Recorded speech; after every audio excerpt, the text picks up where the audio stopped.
დილა მშვიდობისა ყველას, საქმიანად ვიწყებთ პარასკევ დილას და ვიქოქებით სამუშაო კვირის ბოლოს საიმისოთ, რომ უკეთ მოვემზადოთ უქმეებისთვის. ამასობაში, მაინც როგორი იქნება მარიხუანას კულტივაციასთან დაკავშირებული კანონპროექტის ბედი. ფინანსთა მინისტრი ბრძანებს, რომ ეს საზოგადოებაზე იქნება დამოკიდებული. იგი მას გამართლებულად მიიჩნევს ეკონომიკური თვალსაზრისით, თუმცა მის ბენდს მაინც საზოგადოებას ანდობს. საქართველოს ნავთობის დაღრის საერთაშორისო საკომპენსაციო ფონდის აღმასრულებელი კომიტეტის წევრ ქვეყანად აირჩიეს. ამასობაში კი ზუგდიდსა და მარნეულში ავტოსატრანსპორტო საშუალებებზე ტექნიკური ინსპექტირების ორ ცენტრს როგორც იქნა აკრედიტაცია შეუჩერდა. მე მგონი ცოტაა, მეც უნდა შეუჩერდეს. კორუფცია ამ მიმართულებით მძვინვარებს. წელს ექსპლუატაციაში შესასვლელად დაგეგმილი ჰესების ნაწილი გეგმას ჩამორჩა. 2019 წლიდან ერთი თეთრი სიზუსტით ანგარიშწორების პრინციპს დამრგვალების მეთოდი ჩაანაცვლებს. სოფლის მხარდაჭერის პროგრამისთვის გათვალისწინებული 20 მილიონი ლარი მცირე ინფრასტრუქტურულ პროექტებზე დაიხარჯება. Windham Hotels and Resorts-მა მასპინძლობის ჰოსპიტალიტი სექტორის ერთ-ერთმა უმსხვილესმა მოთამაშემ, რომელიც მსოფლიო მასშტაბით 80-ზე მეტ ქვეყანაში 900-მდე სასტუმროთი არის წარმოდგენილი, უახლოეს მომავალში თბილისში ახალი ობიექტის გახსნას აანონსებს. ევროზონის ეკონომიკის ზრდა მიმდინარე წლის მესამე კვარტალში პროგნოზირებულზე ბევრად მეტად შენელდა. ევროსტატის მონაცემების მიხედვით, ევროზონაში შემავალ 19 ქვეყანაში ეკონომიკის ზრდა წლის მესამე კვარტალში წინა ორ კვარტალთან მიმართებით 0.2%, წლიურ დონეზე კი 1.7%-ით არის შენელებული. და დონალდ ტრამპმა ირანიდან ნავთობის მოწოდებაზე ემბარგოს მოქმედების ვადა გააგრძელა. ასეთი ამბებია.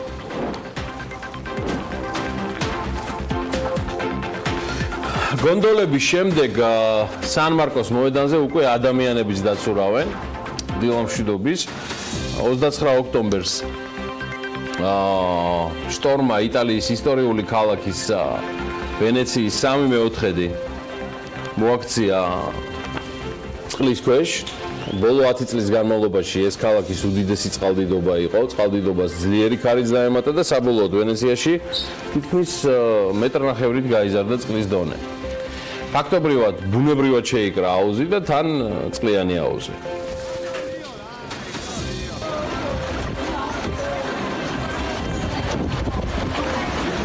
და აგერ ვენეციელებმა არც აციეს და არც აცხელეს და შუა სან-მარკოს მოედანზე ხელიც მოუწვეს, გაცურეს და გამოცურეს. მოკლედ არ არიან ასე ვთქვათ. ფართობის გარეშე დარჩენილი თლად ცურვაც არ გამოდის, წყლის სიმაღლე დაბლა იწევს, თუმცა ქალაქში გადაადგილება ჯერ ისევ რთულია. ვენეტოს ოლქის გუბერნატორმა ვითარებას კრიტიკული უწოდა და აღნიშნა, რომ უამინდობამ ქალაქს უდიდესი მატერიალური ზარალი მიაყენა, ჩინოვნიკმა გააფრთხილა მოსახლეობა, რომ სინოპტიკური პირობების გაუარესების შემთხვევაში წყალდიდობამ შესაძლოა 1966 წლის მასშტაბებსაც მიაღწიოს. წყალზე მდგომი ვენეცია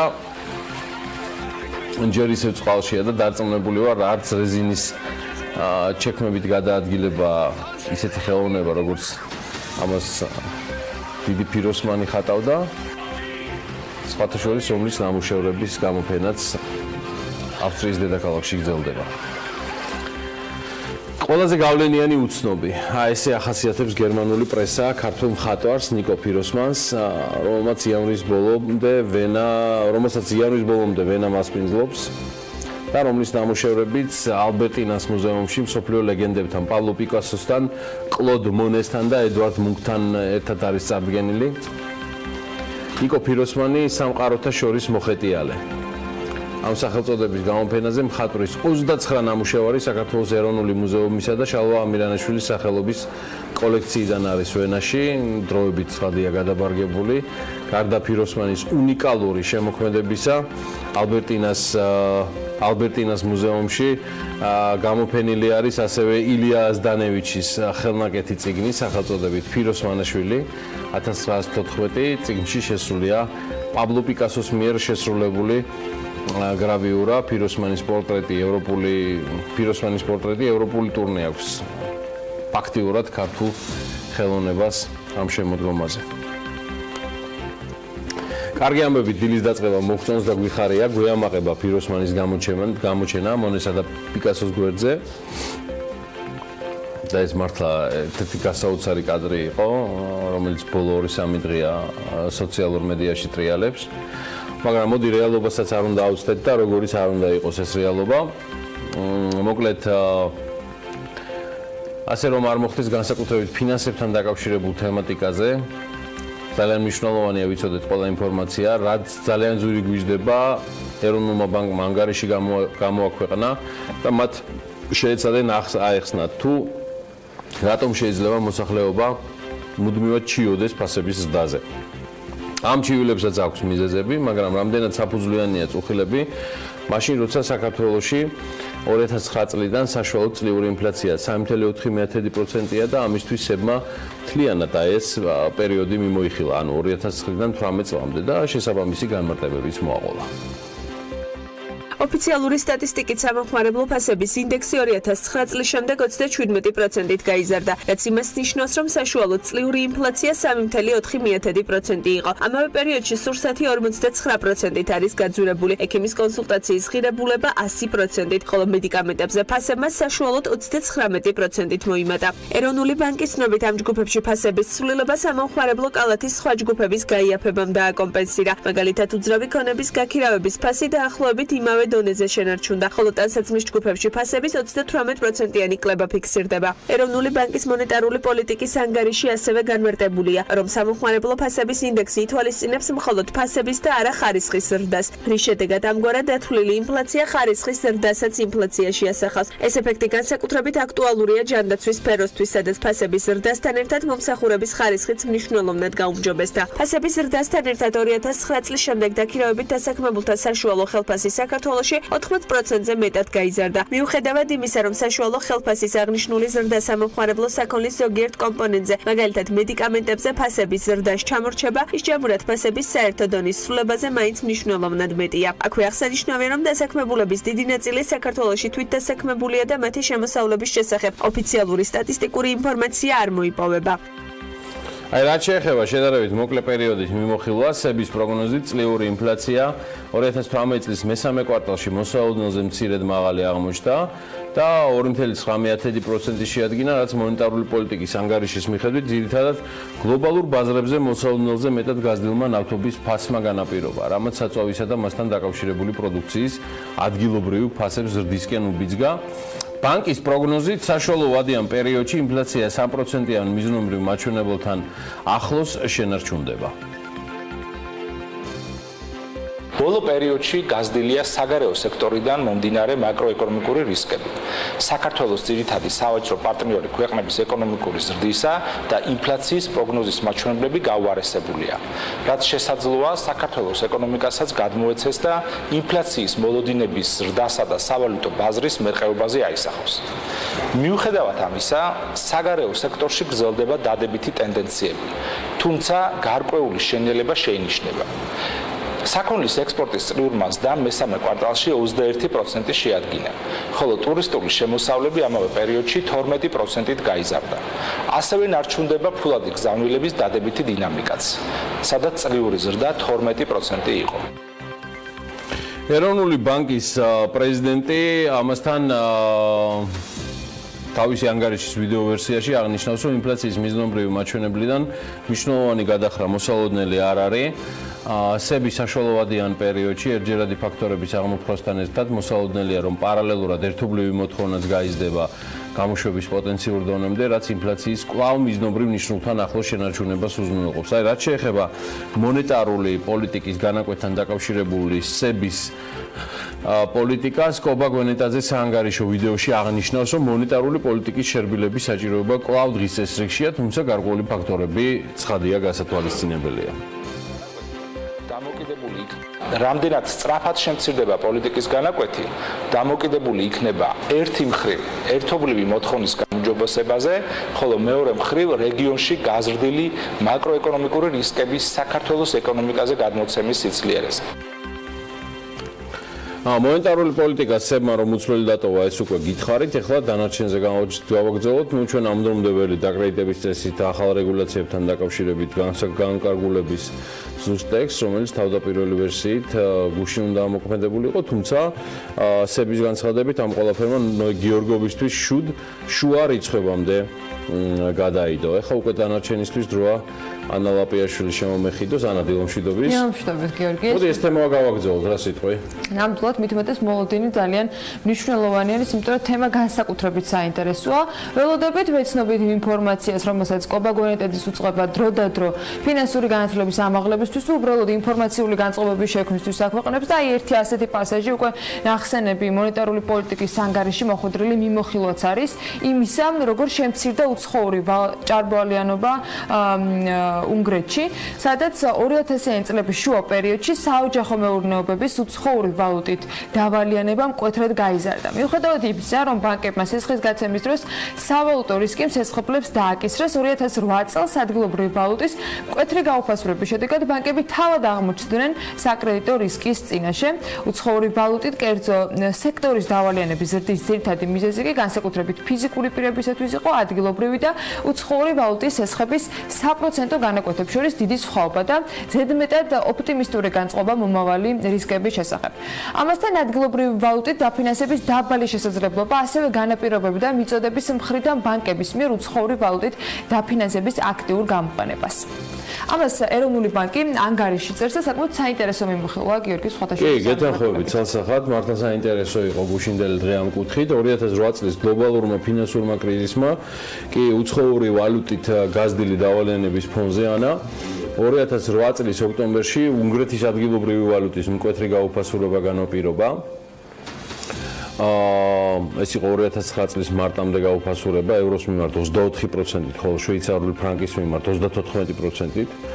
უცხოური ვალუტით ფიზიკური პირების სესხების მოცულობა მათი ვალდებულების 70%-ს მიაღწია და ხოლო მთლიანობაში კერძო სექტორის ვალი უცხოური ვალუტით მთლიანი შიდა პროდუქტის 30% გახდა. შემდგომ წლებში გაუფასურების ფონზე უცხოური ვალუტით სესხების წილი კიდევ გაიზარდა მთლიანი შიდა პროდუქტის ფორსტები 50%-მდე, როგორც ეს იყო ნახსენები. ამავე დროს გიორგი აღნიშნავს ეროვნული ბანკი, რომ კრიზისამდელ პერიოდში კერძო სექტორის დავალიანების დონე განსაკუთრებით დიდი სხვა ქვეყნებთან შედარებით არ ყოფილა. პრობლემის სიმწოვე კი უცხოური ვალუტებით სესხის მაღალმაწილმა განაპირობა, რასაც კრიზისის შემდეგ ხელი მოწყვლადობის ზრდას შეეწყო. საბოლოოდ კი უმოქმედო სესხების წილი საბანკო სისტემაში გაიზარდა, რომელმაც 2009 წლისათვის 8%-ს და 2013 წლისათვის უკვე 16%-ს გადააჭარბა. უნგრეთის მთავრობა ამ სიტუაციის მოსაგვარებლად გახდა იძულებული, რომ განახორციელებინა რამდენიმე ღონისძიება, რომლის ერთი ნაწილი არსებული ვალების პრობლემის მოსაგვარებლად იყო ორიენტირებული, ხოლო რეგულაციების მეორე ნაწილი მიზნად უცხოური ვალუტის ახალი სესხების აღების პრევენციას და მდგრადი დაკრედიტების მიღწევას ისახავდა. ის არაორდინარული ნაბიჯები, რომლის გატარებითაც მთავრობას გაზრდილმა რისკებმა აიძულა, დიდ ფისკალურ ტვირთს წარმოადგენდა.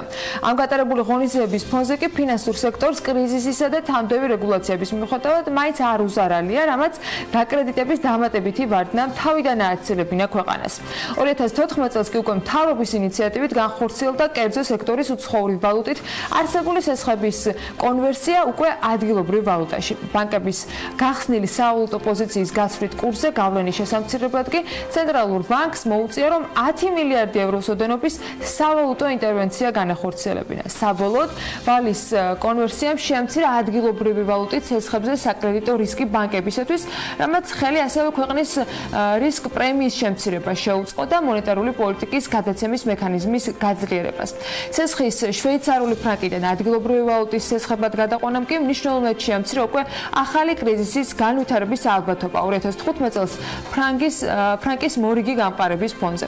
2018 წლის პირველი კვარტალის მონაცემებით საოჯახო მეურნეობების ვალი მთლიან შიდა პროდუქტთან მიმართებით 14.7%-ია, მაშინ როდესაც ის 2010 წლისათვის 30%-ს აჭარბებდა. კი ბატონო. სხვათა შორის ღირს აღნიშნავთ და მადლობა ამანგარიშის მეშვეურებს ამისთვის, რომ 2014 წელს უნგრეთი იყო ერთ-ერთი პირველი მზარდი ეკონომიკის ქვეყანა, რომელმაც შემოიღო პასუხისმგებლიანი დაკრედიტების რეგულაციები და ცეცხლის მომსახურების, ანუ PTI-ის და უზრუნველყოფის კოეფიციენტი LTV, რომლებიც 2015 წლის 1 იანვარს შევიდა ძალაში. ეროვნული ბანკი ხაზგასმით წერს, რომ რეგულაციების მიუხედავად შემცირებული რისკების ფონზე 2014 წლიდან აღინიშნება ბინადრჩენებლობის სექტორში ფასების მნიშვნელოვანი ზრდა, ხოლო 2016 წლიდან საკრედიტო აქტივების გამოცოცხლებაც, რაც შეეხება ეკონომიკურ ზრდას, 2008 წლებში იგი უარყოფითი იყო და ეს უფრო გლობალური კრიზისის, ფინანსური კრიზისის ასახვა იყო, ვიდრე რეგულაციების. ეს დასკვნა ვალიდურია ზოგადად, მაგრამ საინტერესოა ეროვნული ბანკის არითმოსხების. ეს უკანასკნელი მხოლოდ 2010 წლის შემდეგ დაიწყო, ეკონომიკური ზრდა კი ცეცხლის მომსახურებისა და უზრუნველყოფის კოეფიციენტების დაწესების, ანუ 2014 წლის შემდეგ წინა პერიოდთან შედარებით კვლავ მაღალია და უნგრეთში ის საშუალოდ შეადგენს 3.5%-ს. მათ შორის ბოლო 2 წლის განმავლობაში 4%-ს აღემატება, რაღა გვიჭირს. მოკლედ ეს ყველაფერი კარგი და ახლა მხოლოდ ერთი კითხვაა, თუ საქართველოს ეკონომიკური ზრდა 3.5 ან თუნდაც 4% იქნება, გვაწყობს თუ არა ჩვენ ეს შედეგი და პირდაპირ უნგრეთს თუ გაუტოვლებთ ჩვენ თავს, მერე რა თუ doing business-ში და doing business-ის რეიტინგში მაგათ კარგა გაყოლაც უსწრებთ. ხო, კიდევ ერთი რეიტინგი მაქვს საქმიანი მაყურებლებისთვის, რომელთ აქ დიდად თავს ვერ მოგაწონებთ გუშინდელივით.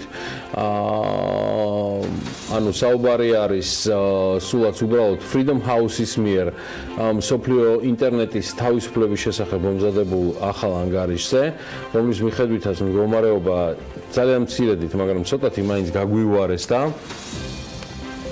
მართალია საქართველოს 25 ქული თავისუფალი ქვეყნების სიაშია და ლიდერია ევრაზიის რეგიონში, თუმცა მისი პოზიცია წინა წელთან შედარებით არის თუ არ ვცდები 1 პუნქტით გაუარესებული და ჩვენ ამასაც ავანიშნავთ ამ შემთხვევაში. მართალია საერთო სტატუსს ვინარჩუნებთ, მაგრამ რეიტინგში არ გვაქვს გაუმჯობესება, წინ გადადგმული ნაბიჯი ან რამე მსგავსი, პირიქით ცოტათი უკანაც დავიხიეთ. ანგარიში, რომლის სახელიც არის ციფრული ავტორიტარიზმის აღზევება, საუბარია ეგრეთ წოდებულ ყალბ ახალ ამბებზე საქართველოში, პერსონალური მონაცემების შეგროვებაზე, პროპაგანდაზე და დეზინფორმაციაზე, როგორც დემოკრატიისათვის უმთავრეს საფრთხეებზე. მიუხედავად იმისა, რომ გასულ წელს ინტერნეტი საქართველოში შედარებით თავისუფალი რჩებოდა, ყურადღების ცენტრში მოექცა რამდენიმე საქმე, მათ შორის რეპერების დუეტის და პრეზერვატივების კომპანიის საქმეები, ასევე ეჭვები იმის თაობაზე, რომ საქართველოს ხელისუფლება ჩართული იყო თბილისიდან აზერბაიჯანელი ჟურნალისტის გატაცების საქმეში. ეს მოვლენები შემაშფოთებელია ჩვენთვის, აღნიშნავს Freedom House-ი ანგარიშში, რომელშიც საქართველოს შესახებ საკმაოდ ვრცელ და დიდ მიმოხილვას აკეთებს. ავტორიტეტული ორგანიზაცია აღნიშნავს, რომ ბოლო 1 წლის განმავლობაში საქართველოში თავრობის მხრიდან სოციალური ქსელების ან სხვა ინტერნეტ პლატფორმების შეზღუდვას ადგილი არ ჰქონია და ასევე სხვათა შორის დადებით ფაქტორად ასახელებს, რომ ახალი კონსტიტუცია ინტერნეტზე თავისუფალ წყობას ადამიანის ფუნდამენტურ უფლებად აღიარებს. ამასთან საქართველოში იზრდება ინტერნეტის გავრცელების და გამოყენების მაჩვენებელი, მიუხედავად იმისა, რომ საყოველთაო ინტერნეტიზაციის პროექტი არ დაწყებულა და პოლიტიკოსები, საჯარო მოხელეები სულ უფრო ხშირად იყენებენ სოციალურ ქსელებს მოსახლეობასთან კომუნიკაციის დასამყარებლად. თუმცა ასევე ანგარიშში არის ნახსენები, რომ საქართველოში ადგილი ჰქონდა ცენზურის ნიშნებს და ონლაინ კონტენტით манипуляციებს, როგორც ხელისუფლების, ასევე ინტერნეტ სერვის პროვაიდერების მხრიდან.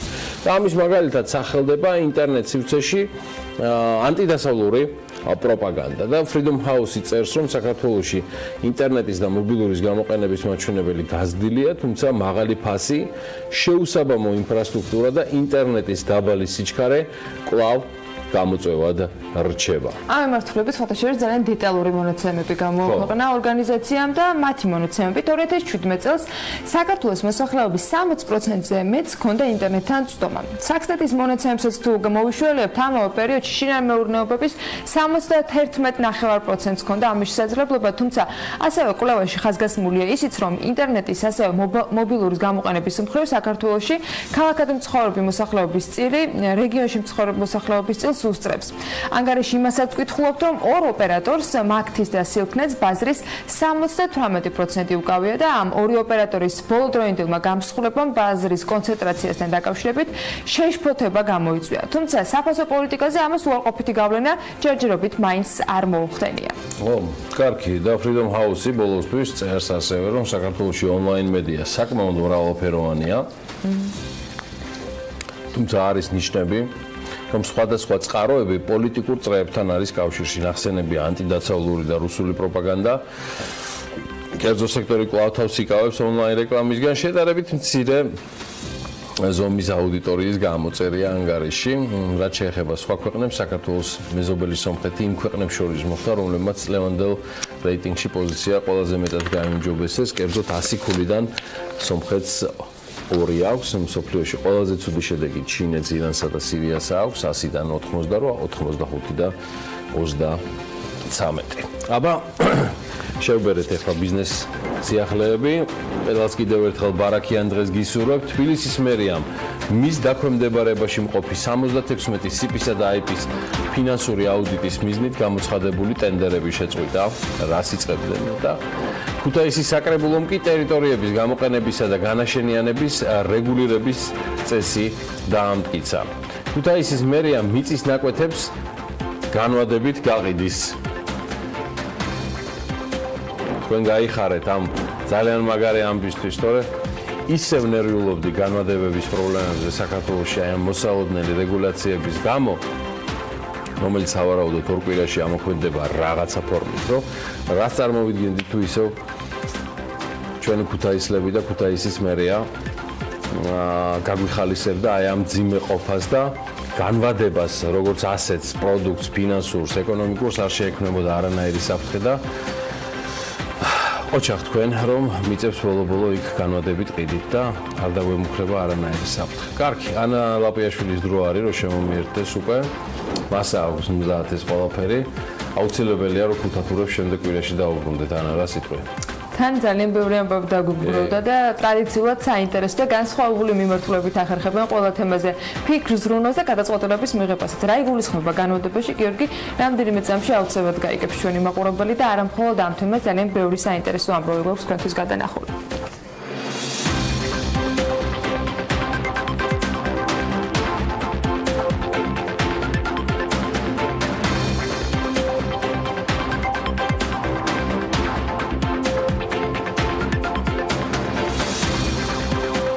საქართველოს გადამცემი ქსელის განვითარების 10-წლიანი გეგმის მიხედვით 2018 წლის ოქტომბრის ჩათვლით 9 ჰიდროელექტროსადგურის ექსპლუატაციაში გაშვება დაგეგმილი იყო, თუმცა ქსელს მხოლოდ 3 ობიექტი მიუერთა. BMG-სთან საქართველოს სახელმწიფო ელექტროსისტემიდან მიღებული ინფორმაციის მიხედვით აღნიშნავს, რომ დაგეგმილი ობიექტებიდან ქსელს ეს 3 მათგანი მიუერთა. ეს არის კირნათი ჰესი, კასლეთი 2 და ხეორ ჰესი. დანარჩენ პროექტებთან დაკავშირებით კი ასეთი ვითარება. ავანი ჰესი, ფარჰესი და ხელორა ჰესი მიმდინარე წლის იანვარში და გაშვებული იყო ექსპლუატაციაში. ხადორი 3 ოქტომბერში ჯონოული ჰესი 1 და რაჩხა ჰესის ასაშენებელი თარიღები 2018 წელი იყო კონკრეტული რიცხვის და თვის გარეშე, თუმცა ესაც გადასახედია, როგორც შესაბამის უწყებაში განმარტავენ, იმ შემთხვევაში თუ ეს ობიექტები ქსელს წლის ბოლომდე არ მიუერთა, მათი ექსპლუატაციაში გაშვების თარიღი უკვე მომავალი წლისათვის ავტომატურად გადაიწევს. ავტოსატრანსპორტო საშუალებებზე ტექნიკური ინსპექტორების ორ ცენტრს აკრედიტაცია შეუერთდა. გადაწყვეტილება აკრედიტაციის ცენტრში წერილობითი მიმართვების საფუძველზე გადამოწმების შემდეგ აღმოჩენილი შეუსაბამობებია. ეკონომიკის სამინისტროს ინფორმაციით 2018 წლის 30 ოქტომბერს აკრედიტაციის ცენტრის კომიტეტის ხდომა შედგა, სადაც განხილული იყო პერსონალური ტექნიკური ინსპექტორების ცენტრებში აღმოჩენილი შეუსაბამობები.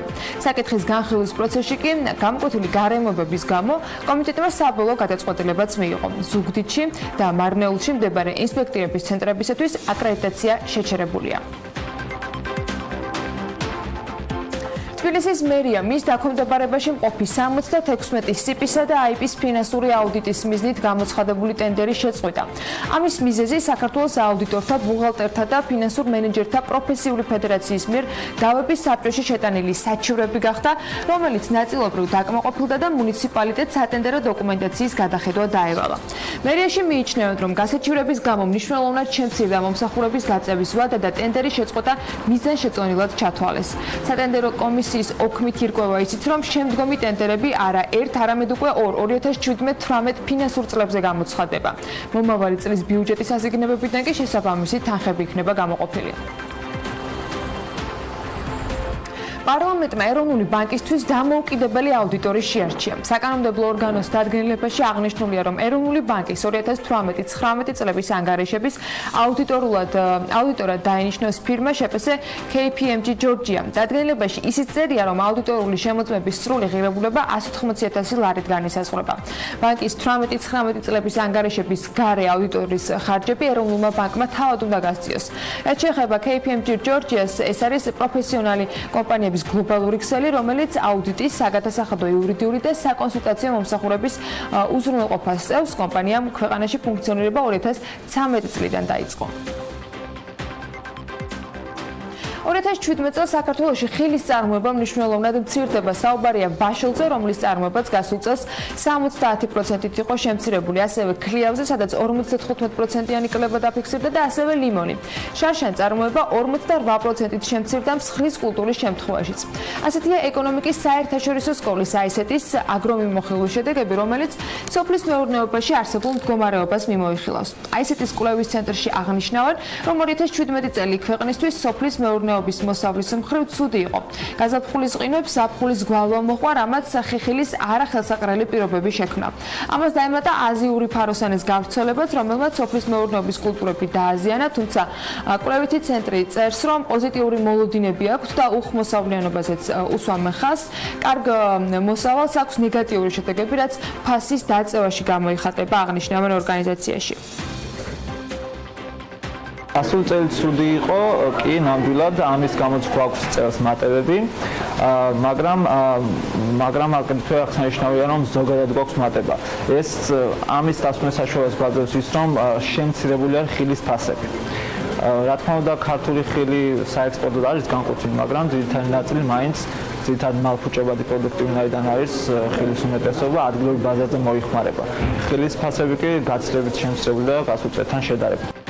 თბილისში პლასმასის წარმოებელი საწარმო აშენდება, რისთვისაც 2 მილიონი ლარის ინვესტიცია განხორციელდება. საწარმოს დასაშენებლად შეპესე ევროდრიფს 5435 კვადრატული მეტრის მიწის დაკვეთი და მასზე განთავსებული ნანგრევების სახელმწიფო პროგრამა აწარმოეს საქართველოში ფარგლებში ეკონომიკის და მდგრადი განვითარების სამინისტროს ქონების ეროვნული სააგენტოსგან გადაეცა. ბიზნეს იდეა ინოვაციური სარწყავი ლენტის წარმოებას გულისხმობს, რომელიც პოლიეთილენისაგან იწარმოება და ფართოდ სოფლის მეურნეობაში გამოიყენება. კომპანია წელიწადში 200 ტონა პლასმასის ნაწარმის გადამუშავებას გეგმავს, ხოლო მზა პროდუქციის რეალიზაცია შიდა და გარე ბაზრებზე მოხდება.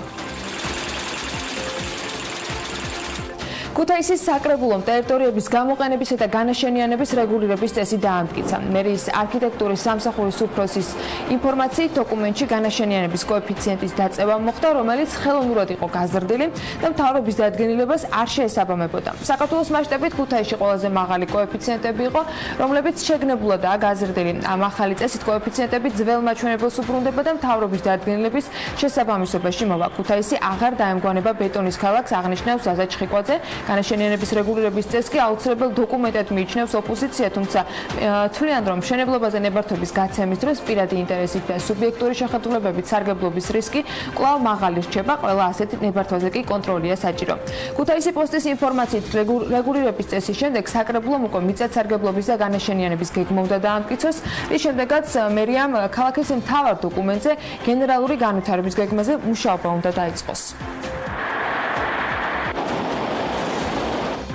ამასობაში ქუთაისის მერია მიწის ნაკვეთებს განვადებით ყიდის. მერიის ეკონომიკური სამსახურის უფროსის გიორგი გიორგობიანის თქმით, მიწის ნაკვეთების ამ ფორმით გასხვისება მხოლოდ სასტუმროების მშენებლობის მიზნით ხდება. საკრებულოს ეს დადგენილება დაგხვდა. ჩვენ მზად ვართ სასტუმროების მშენებლობისათვის მიწის ნაკვეთი ორნაწილიანი განვადებით გავცეთ, ამბობს გიორგობიანი. ქუთაისის მერიამ განვადებით უკვე გაყიდა, მაგალითად ნიკიას ქუჩაზე არსებული სამხედრო დასახლების მიმდებარე ტერიტორიის 3107 კვადრატული მეტრის მიწის ნაკვეთი, სადაც 25 ადგილიანი სასტუმრო შენდება. ასევე დაგეგმილია ავტომანქანების გაქირავების სერვისის შექმნაც. ნიკიას ქუჩაზე განვადებით მიწის ნაკვეთი სასტუმროების ქსელმა შეიძინა. განვადებისგან მიღებულმა თანხამ კი 99424 ლარი უნდა შეადგინოს. მერიის ეკონომიკური სამსახურის უფროსი განმარტავს, რომ ამ შემთხვევაში ორგანიზაცია თანხას 3 გადახდაში დაფარავს. ბოლო 3 თვეში ბიძინა ივანიშვილის ქონება 150 მილიონით შემცირდა. ბლუმბერგის მილიარდერების ინდექსით თუ ივანიშვილის ქონება აგვისტოს დასაწყისში 5 მილიარდ 820 მილიონი დოლარი იყო, 31 ოქტომბრის მონაცემებით ის 5 მილიარდ 670 მილიონი დოლარია. წლის განმავლობაში ივანიშვილის ქონება ყველაზე მეტად შემცირებული 30 ოქტომბერს იყო და ის 5 მილიარდ 650 მილიონ დოლარს უტოლდებოდა. თუმცა ეს არ არის ერთადერთი სიახლე, რომელიც მილიარდერებთან თუ მსოფლიოში მილიონერებთან დაკავშირებით ამ დროისათვის არსებობს. შვეიცარიული ბანკის GWP-ის ახალი ანგარიშის თანახმად, გასულ 2017 წელს მსოფლიოს მილიარდერებმა ისტორიაში ყველაზე მეტი შემოსავლის მიღება შეძლეს. მათი ქონება დაახლოებით 20%-ით არის გაზრდილი. ვინდა რამდენით შეძლო ქონების გაზრდა, ამას უკვე ანუკა ჯოხაძის სიუჟეტიდან გავიგებთ.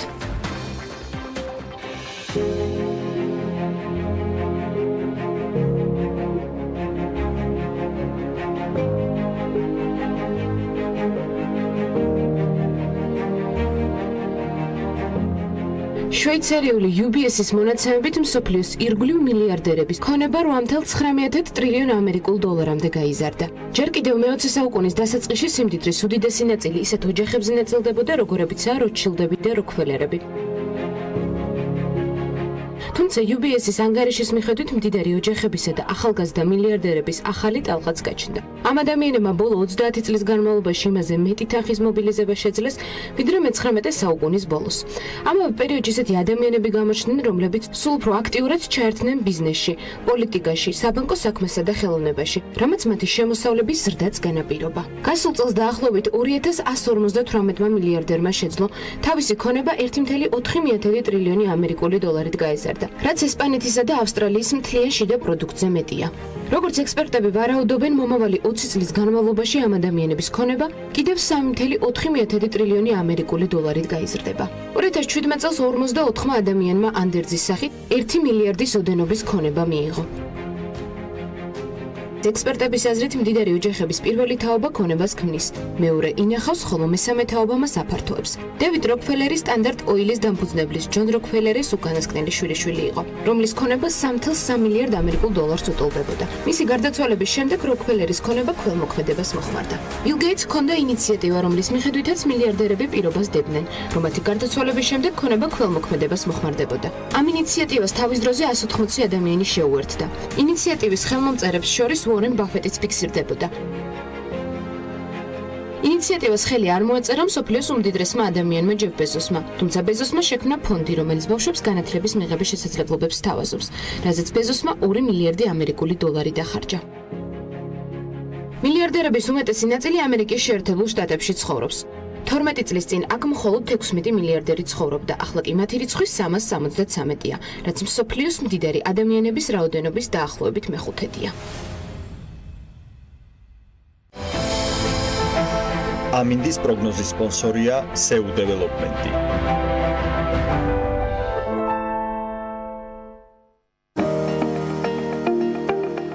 ამინდის პროგნოზის სპონსორია სადაზღვევო კომპანია უნისონი. თავისუფალი დაზღვევა თქვენი სიმშვიდისათვის. საკმაოდ თბილი ნოემბერი გვიდგას და განსაკუთრებით დასავლეთ საქართველოში გარემოს ეროვნული სააგენტო აღნიშნავს, რომ ამინდი განპირობებული იქნება ამიერკავკასიის ჩრდილო-აღმოსავლეთიდან მოქმედი ცივი ჰაერის მასების და სამხრეთიდან შემომავალი თბილი ჰაერის მასების ურთიერთქმედებით.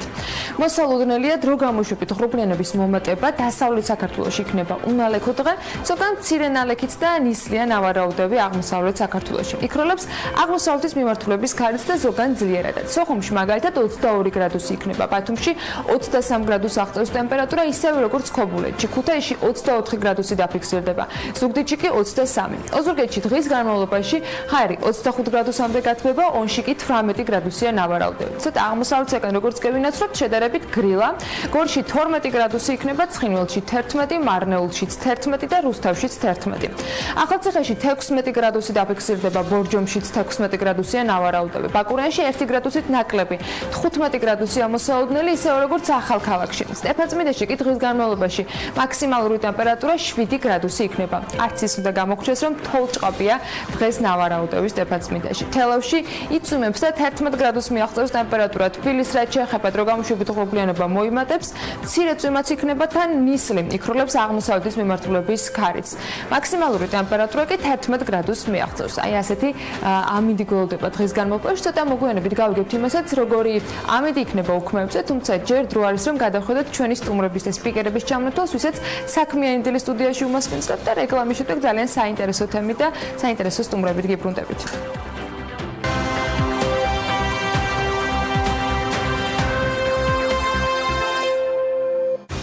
ნოემბერს დილას საქმიანად იწყებენ სალომე ვარდიაშვილი,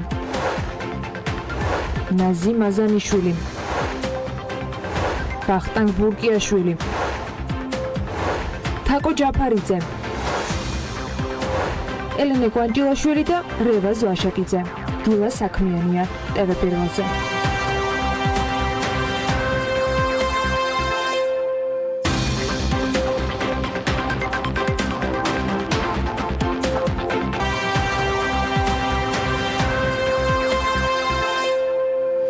მოქალაქეები, რომლებიც საცხოვრებელ ფარდს დღეურად აქირავებენ, Georgian Water and Power-ს მარეგულირებელ კომისიაში უჩივიან. მიზეზი წყლის გადასახადის საყოფაცხოვრებელს ნაცვლად კომერციული ტარიფი დარიცხვა და დაკისრებული ჯარიმებია. მოქალაქეების ინტერესს სემექსში ენერგოომბუდსმენი იცავს. სალომე ვარდიაშვილი აღნიშნავს, რომ იმ შემთხვევაში, თუ მარეგულირებელი მოქალაქეებისათვის მისაღებ გადაწყვეტილებას არ გამოიტანს, კომპანიის წინააღმდეგ დავა სასამართლოში გაგრძელდება.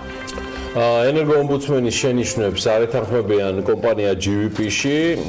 კომპანიის კომერციული დირექტორი ამბობს, რომ ყველა იმ ფიზიკურმა თუ იურიდიულმა პირმა, რომელიც კომერციულ საქმიანობას ახორციელებს, შესაბამისი გადასახადი უნდა გადაიხადოს. სხდომა ამ თემაზე და განხილვა მარეგულირებელ კომისიაში გუშინაც უნდა გამართულიყო, თუმცა გადაიდო. 8 ნოემბერს არის ჩანიშნული ამასთან დაკავშირებით შეხვედრა, თუმცა ჩვენ 8 ნოემბერს ვერ დავალოდებით და ამიტომ სალომე ვარდიაშვილს ვთხოვეთ საქმიანი დილის სტუდიაში მოსვლა და ის ჩვენთან ერთად არის. მე მოსმენია სალომე. დილამშვიდობის. დილამშვიდობის, საქმიანი დღეს გისურვებთ. ასევე თითქოს ლოგიკურია კომერციული სტრუქტურების არგუმენტი, მაგრამ ფაქტია, რომ ენერგოომბუდსმენი არ იზიარებს რაღაცა ძირითად პოსტულატებს. ასევე ჩვენ ორთავე ვიცით სამივემ, რომ წლევანდელი წელი ვერ ჩაივლის ისე სემექს მოუწევს მთლიანობაში სალომე ტარიფების გადახედვა და ამაზე გასთან დაკავშირებით, დიახ, ამაზე განაცხადები გაკეთებულია. რა რეალობის წინაშე ვდგავართ და რატო ფიქრობთ, რომ 8 ნოემბრის განხილვის შემდგომ, როცა რაღაც სტატუს-კვო გამოიკვეთება, შესაძლოა მაინც დაგჭირდეთ სასამართლოში დავა. კიდევ ერთხელ მოგესალმებით, მადლობა რომ ამ თემით დაინტერესდით. ეს არის ახლა ყველაზე აქტუალური თემა, რომელიც პირთად ძალიან დიდ ჯგუფს ეხება და ჩვენ ეს დავინახეთ იმ სხდომებზეც, სადაც საგულშემატკივროდ დადიოდნენ ის ადამიანები, რომელსაც ჯერ ეს არ შეხებია, მაგრამ გულშემატკივრობდნენ იმ ადამიანებს, რომლებსაც უკვე Georgian Water and Power-მა მოსთხოვაზიანი სანაზღაურების სახით საკმაოდ სოლიდური თანხები და პლუს ამას ითხოვს მათ არასაყოფაცხოვრებო ტარიფზე გადაყვანას. აი თქვენ ახსენეთ Georgian Water and Power-ის არგუმენტი და აქედან უნდა დავიწყოთ განმარტება.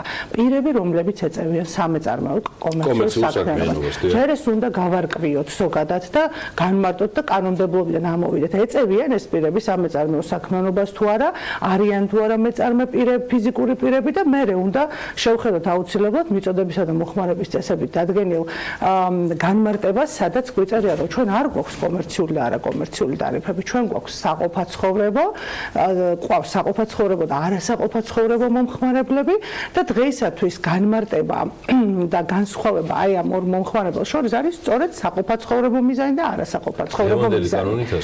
ამიტომაც დიახ, დღევანდელი მოქმედი კანონით ასე არის, ამიტომ მე ვერ დავეთანხმები ვერც მათ განმარტებას და ვერც მათ ქმედებას აი ამ კუთხით და სწორედ ამიტომ ვიცავთ მომხმარებლებს, რომლებსაც უკვე დაეკისრა ზიანის ანაზღაურების სახით ეს თანხები, შუამდგომლობითაც უკვე მივმართე სემეკის საჯარო სხდომაზე, რომ განიხილონ ეს საკითხი, იმიტომ რომ ჩვენ ეგრეთ წოდებული მედიატორული საქმიანობით ვერ მივაღწევდით ამ და ვერც მივაღწიეთ ამ მიმართულებით სამუშაოს შედეგი კი ვერ დავდეთ, ამიტომაც დღეს ეს უკვე ოფიციალურად იხილება მარეგულირებელ კომისიაში. ახლა ჩვენი ძირითადი და ესეთი მძლავრი არგუმენტები რაში მდგომარეობს. დავიწყოთ იქიდან, რომ პირები, რომლებიც საცხოვრებელ ფართ, საცხოვრებელი მიზნებისთვის აქირავებენ, არც საგადასახადო მიზნებისთვის და არც მეწარმეთა შესახებ კანონის განმარტებიდან გამომდინარე, არ ითვლებიან მეწარმე პირებად. ანუ ისინი სამეწარმეო საქმიანობის განხორციელებელი პირები არ არიან. ჩვენ კანონი გვაქვს მეწარმეთა შესახებ, სადაც გარკვევით წერია, რა ორგანიზაციულ სამართლებრივი ფორმით უნდა არსებობდეს პირი, სუბიექტი, რომ ის ჩაითვალოს კერძო სამართლის იურიდიულ პირად. ეს არის ინდივიდუალური მეწარმე, შეზღუდული პასუხისმგებლობის საზოგადოება, იგივე შპს, სააქციო საზოგადოება, იგივე სს, კომანდიტური საზოგადოება, კს და კოოპერატივი. ასე რომ, თუ აი ამ კონკრეტულად ორგანიზაციულ სამართლებრივი ფორმებიდან არ გვყავს არც ერთი, ეს იმას ნიშნავს, რომ იქ სამეწარმეო, ანუ მეწარმე სუბიექტიც არ გვყავს. არ არის. ცალსახად. და ეგ არგუმენტი მისაღებია.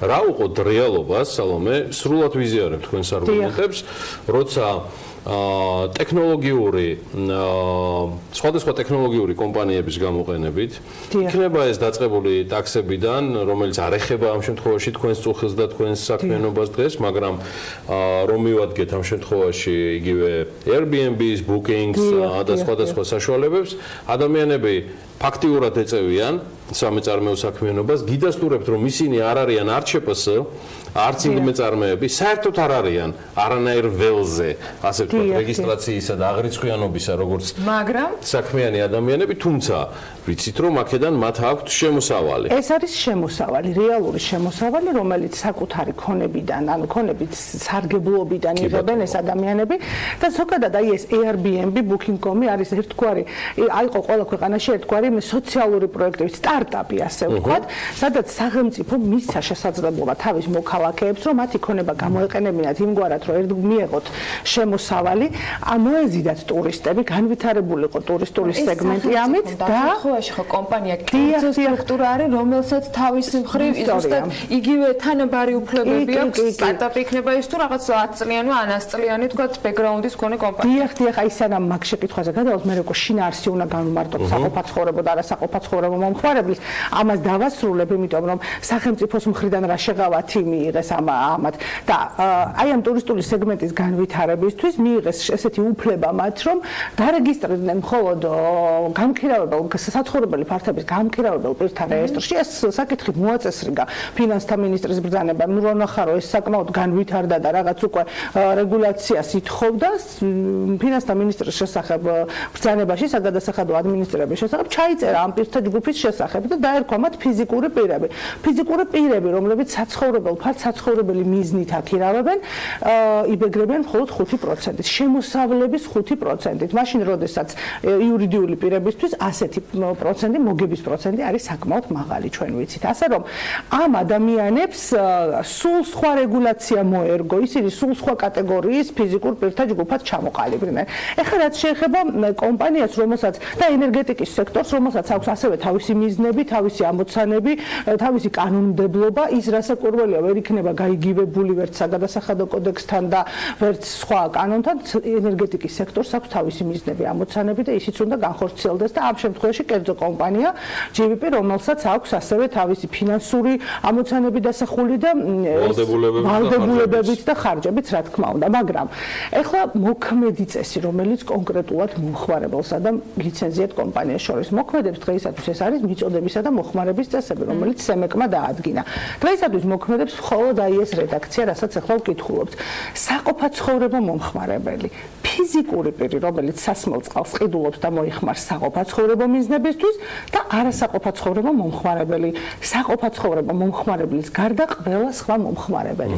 მოცემულ შემთხვევაში აქ გვყავს ჩვენ ფიზიკური პირები, აქ ორგანიზაციული სამართლებრივი ფორმა ხო არ გვაქვს. ჩვენ გვყავს ერთი ფიზიკური პირი, რომელიც არც მომსახურებას სთავაზობს, არც დაცვას, არც გართობას საკუთარ საცხოვრებელ სახლში.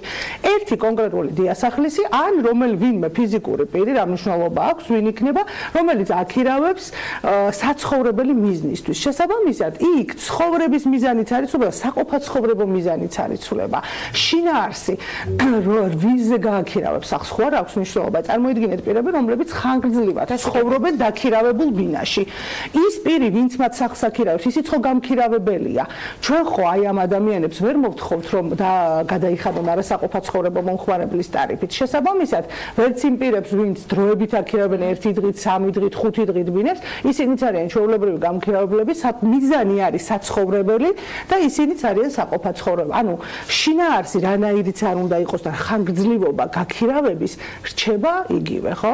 ამიტომაც თვითონ კანონმდებლობაში არც არაფერია გამოსასწორებელი გარდა შეიძლება აქ რაღაც იყოს საფიქრალი დაუშვათ თუ ეს ენერგეტიკის მიზნებისთვის დაუშვათ ითვლება სამეწარმეო უკაცრავად კომერციული არასაყოფაცხოვრებო მიზანი თუ არის ეს უნდა მაშინ ძალიან კარგად განმარტოს მარეგულირებელმა კომისიამ. მანამდე ჩვენ გვაქვს აი ეს რეალობა, რაც უკვე ვთქვით როგორც საგადასახადო კუთხით, ასევე ჩვენი წესების მიხედვით და ამას სამართლებრივად ვერ შევთვლით.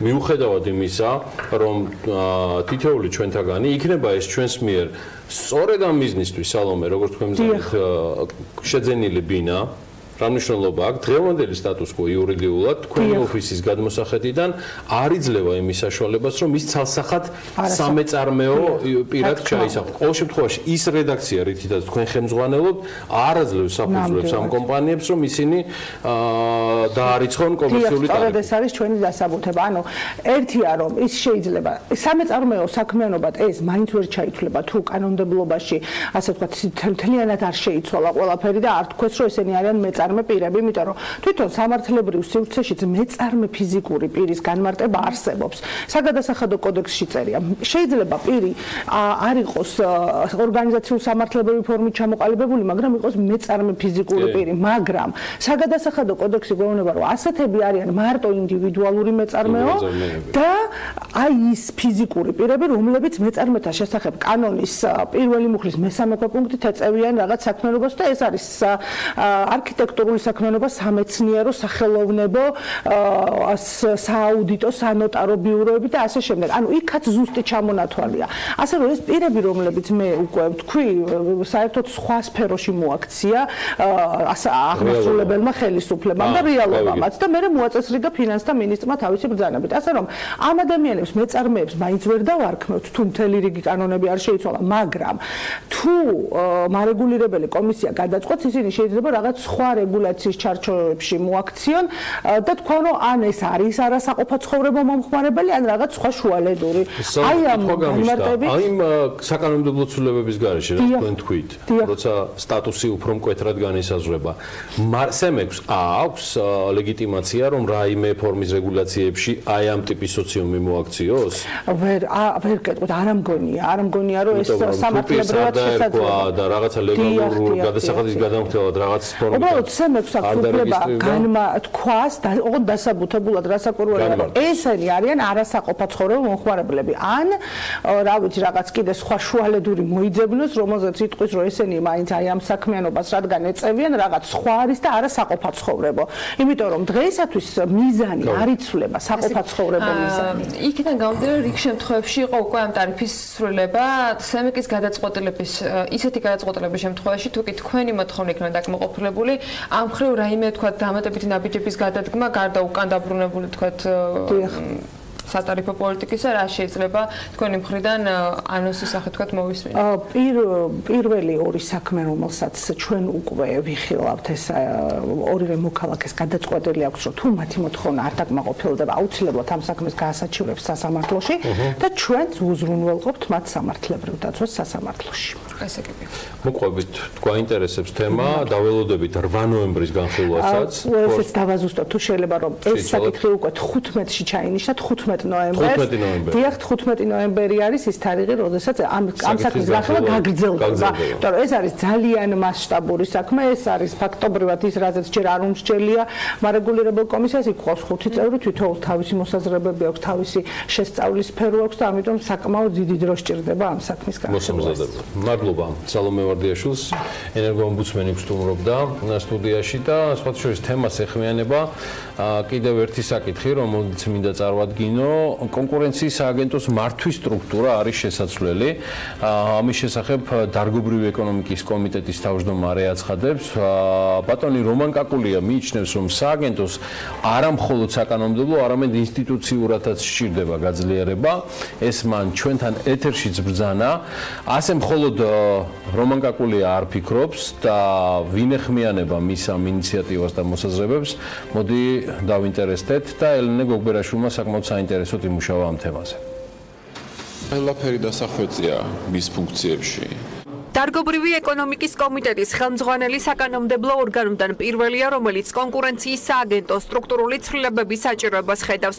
რომან კაკულიას მიაჩნია, რომ სააგენტო ვერ პასუხობს არსებულ გამოწვევებს და საკანონმდებლო ცვლილებებთან ერთად მას ინსტიტუციონალური გაძლიერებაც სჭირდება. მას არ აქვს გარკვეული კაფეოდ განსაზღვრული მანდატი თუ როდის შედის ის მონეგრული დაუშვათ ეჭვის არსებობის შემთხვევაში სხვადასხვა ორგანიზაციაში. თავად სანქციები რა შეიძლება განხორციელდეს იმ შემთხვევაში, როცა შეიძლება წმუნდები, რომ კონკურენციის დარღვევასთან გააქვს საქმე, ესეც დასახვეწია, ანუ ვერ პასუხობს ჩემი აზრით არსებულ გამოწვევებს. თლიანობაში ამას მხოლოდ საკანონმდებლო ცვლილებაც არ უშველის, აქ ინსტიტუციონალური გაძლიერება ცხადია, მნიშვნელოვანია, მისი დაქვემდებარების ხარისხით ჩემი აზრით უნდა გაიზარდოს. ცვლილებების მომხრე მხოლოდ კაკულია არ არის კონკურენციის საკითხებზე მომუშავე არასამთავრობო სექტორის წარმომადგენლების ნაწილი აცხადებს, რომ სწორედ კაკულია და მისი კომიტეტი გეგმავს იმ საკანონმდებლო ცვლილებების ინიცირებას, რომელიც კონკურენციის სააგენტოსთან ერთად ევროკავშირის ექსპერტებმა შეიმუშავეს და რომელიც სწორედ იქითკენაა მიმართული, რომ სააგენტოს სისტემა შეიცვალოს. აპირებენ მთლიანად სისტემა შეცვალო. კონკურენციის სააგენტოს მაგალითად საბჭო შექმნან, თუმცა ეს ყველაფერი ჯერჯერობით ქაღალდზეც არ არის ბოლომდე დაწერილი. და ეს თადარიგით ახლო მომავალში უნდა მოხდეს კანონპროექტის ინიცირება პარლამენტში თვითონ კომიტეტის მიერ. და როგორც ვიცი, სურვილი არის ის, რომ კომიტეტი სააგენტოს მაგალითად შეიქმნას საბჭო, რომელშიც რამდენიმე ექსპერტი იქნება გაერთიანებული და იმუშავებენ ამ საბჭოს სახელით და უკვე თავმჯდომარის აღარ იქნება მხოლოდ პასუხისგებლობა, ეს პასუხისგებლობა გადანაწილდება საბჭოს წევრებზე მთლიანად. კარგი იქნება თუ შეიცვლება და გაკეთდება საბჭო, იმიტომ რომ უფრო მეტი კომპეტენტური პიროვნება იმუშავებს იქ და გადაწყვეტილების მიღება ერთ ადამიანზე არ იქნება დამოუკიდებელი. ყველაზე მთავარი ის არის, რომ ეს ორგანო უნდა იყოს დამოუკიდებელი მთავრობისაგან და პარლამენტისაგანაც. არასამთავრობო სექტორის ნაწილი კონკურენციის სააგენტოს რეგულირების სფეროს გაფართოვებას ითხოვს.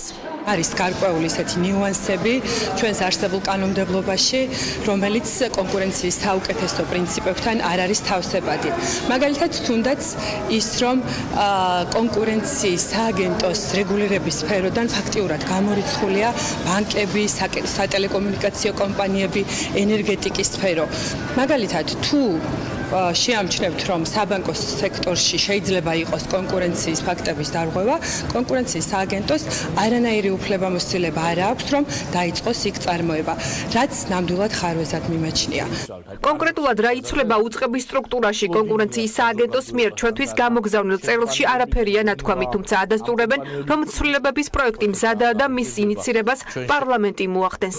საქართველოს პარლამენტი კონკურენციის სააგენტოსთან ერთად აქტიურად მუშაობს საკანონმდებლო ჩარჩოს გადახედვაზე. ევროკავშირის ექსპერტების რეკომენდაციებზე დაყრდნობით მომზადდა ცვლილებები და გადაიგზავნა ყველა შესაბამის სამინისტროში, მარეგულირებელ ორგანოსსა და საპარლამენტო კომიტეტებში. ახლა მომავალში მოხდება კანონპროექტის ინიცირება პარლამენტის უფლებამოსილი პირების მიერ და განხორციელებული ცვლილებების შესახებ გეცნობებად. ცვლილებები შეეხება სააგენტო სტრუქტურულ მოწყობას, უფლებამოსილებების დახვეწასა და მექანიზმების უზრუნველყოფას, რაც უფრო ეფექტურს გახდის სააგენტოს მუშაობას. კონკურენციის სააგენტოს სტრუქტურული ცვლილებების პროექტს პარლამენტი სავარაუდოდ დღის შუქზე წლის ბოლომდე გამოიტანს.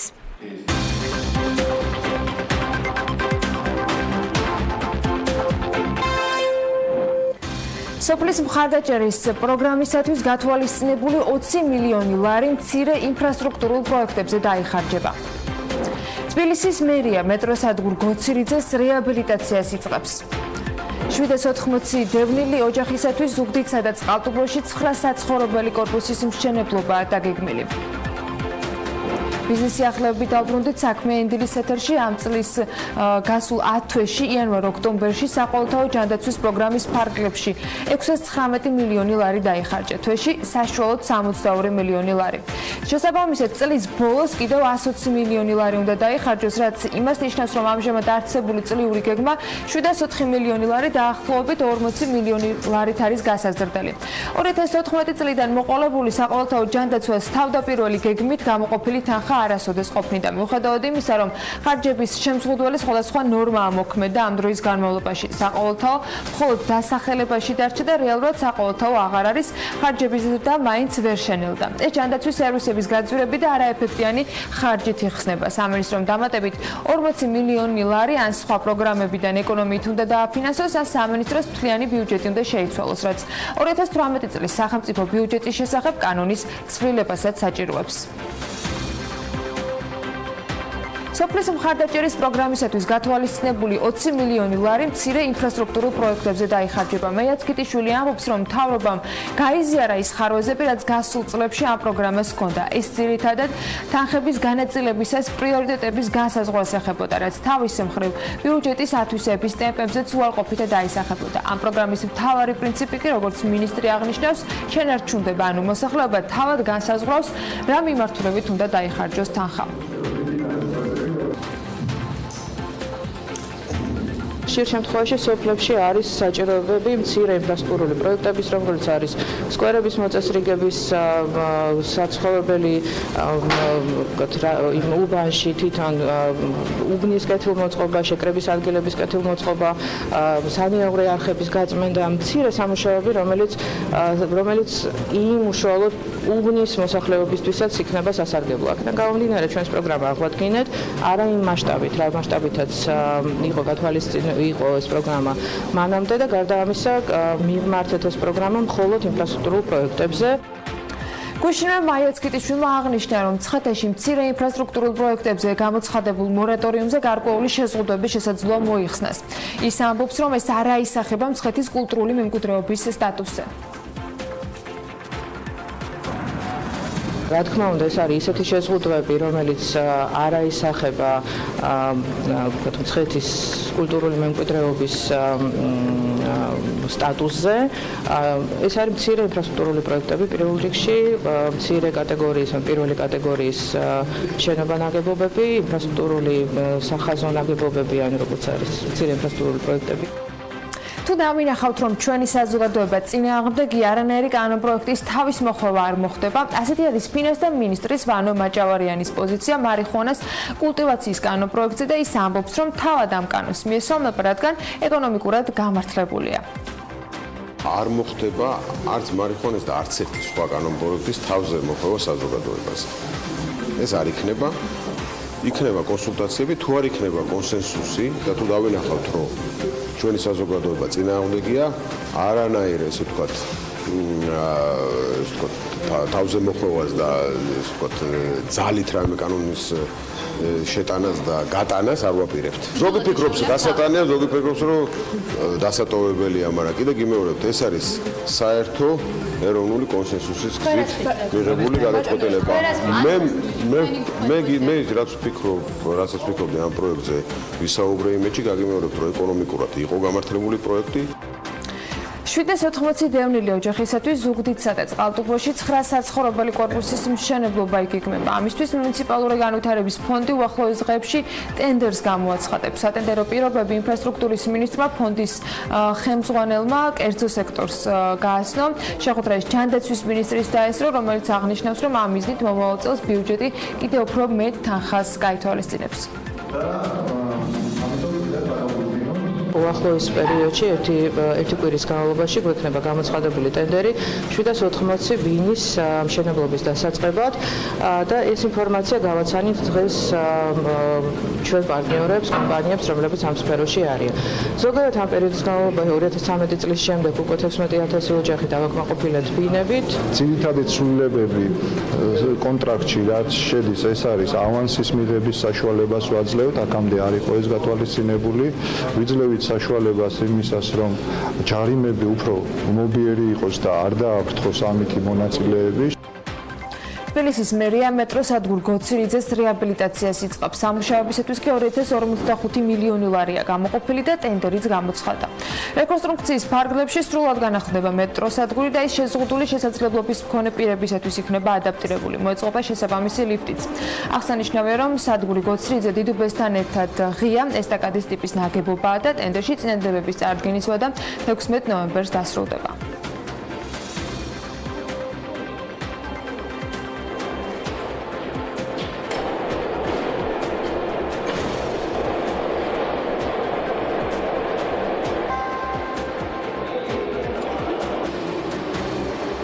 პარის დახლებზე ქალბატონებისათვის კი ახალი სუნამო გამოჩნდა. ფრანგული არომატი ზედიგენდ ვოლტერს ეკუთვნის სახელწოდებით Girls Can't Do Anything. სურნელი პირველად მედიის წარმომადგენლებისათვის ჯერ კიდევ გუშინ გახდა ცნობილი. დღეიდან კი ის ყველა ქალბატონისთვის ან სულაც მამაკაცისათვის უკვე ხელმისაწვდომია.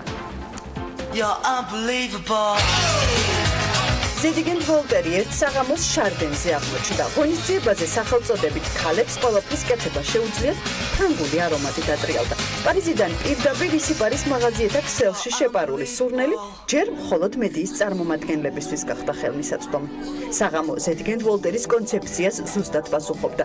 შესვლისთანავე ჯერ წიგნებს შეხვდებოდი და შესულს უკვე პარიზში გაგრძნობინებდა თავს. წიგნიც არ მოხვედრილა აქ შემთხვევით. ის შემქმნელის შთაგონების წყარო გახდა. ძალიან საინტერესო სიახლის მომსწრენი გახდნენ მხოლოდ ჟურნალისტები იმ პრეს ღონისძიებით, რომელიც ისიპარიმ დღეს შემოგთავაზათ. ბრენდი ზედიგენდ ვოლტერი, რომელიც სათავეს 1997 წელს იღებს ფეშენში, 2017 წლის მარტში ქართველი პარფიუმერიის მოყვარულებს პირველად წარუდგინა ისიპარიმ საქართველოში და ზაფხულის ფეშენ უიკის ჩვენება, რომლის ლოზუნგი გახდათ ქალებს შეუძლიათ ყველაფერი, Girls Can Do Anything, სწორედ ეს სლოგანი გახდა ინსპირაცია იმ ახალი არომატისა ქალბატონებისთვის, რომელიც დღეს დატრიალდა ეს ჯადოსნური არომატი ამ სივრცეში. ფრანგული არომატი სანამ ისიპარის მაღაზიათა ქსელებში გადაინაცვლებს, იქამდე მედიამ არ დააყოვნა და სუნამოს ბრენდის ქვეშ არაერთი ფოტო თუ ვიდეო გადაიღო. საღამოზე ისიპარის მარკეტინგისა და პიარის დეპარტამენტის ხელმძღვანელმა ხატია შამუგიამ საკუთარ ხელწერას არ უღალატა და ახალი სუნამოს მფლობელები ჯერ მხოლოდ მედიის წარმომადგენლები გახადა. დღითი დღე ქალები ამტკიცებენ მსოფლიო მასშტაბით, რომ ნამდვილად შეუძლიათ ყველაფერი და ეს მნიშვნელოვანია, რომ სტერეოტიპს ამსხვრევს მსოფლიო მასშტაბით. სუნამო ისიპარის ერთ-ერთი ივენტზე გავიცანი, არაჩვეულებრივი სურნელი აქვს, ნამდვილად ქალური. ზედიგენდ ვოლტერის ახალ სუნამოს ქალებს შეუძლიათ აკეთონ ყველაფერი ისიპარის მაღაზიათა ქსელებში შეხვდებით. ფრანგული არომატი, რომელიც დახვეწილ ფლაკონში არის მოთავსებული, ძლიერი ქალბატონებისთვის შეიქმნა. ზედიგენდ ვოლტერის სარეკლამო რგოლიც გაბედული, ძლიერი და თავისუფალი ქალების ინსპირაციით შეიქმნა.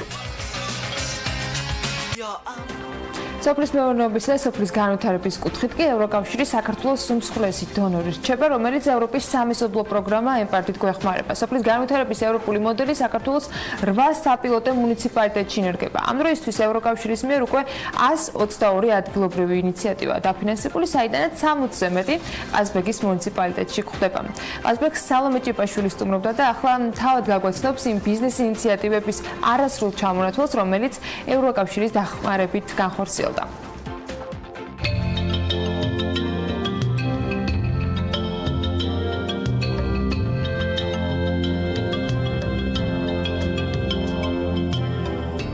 სოფელი გახდეს უფრო მიმზიდველი. ასეთია სოფლის მეურნეობისა და განვითარების ევროპული მოდელი.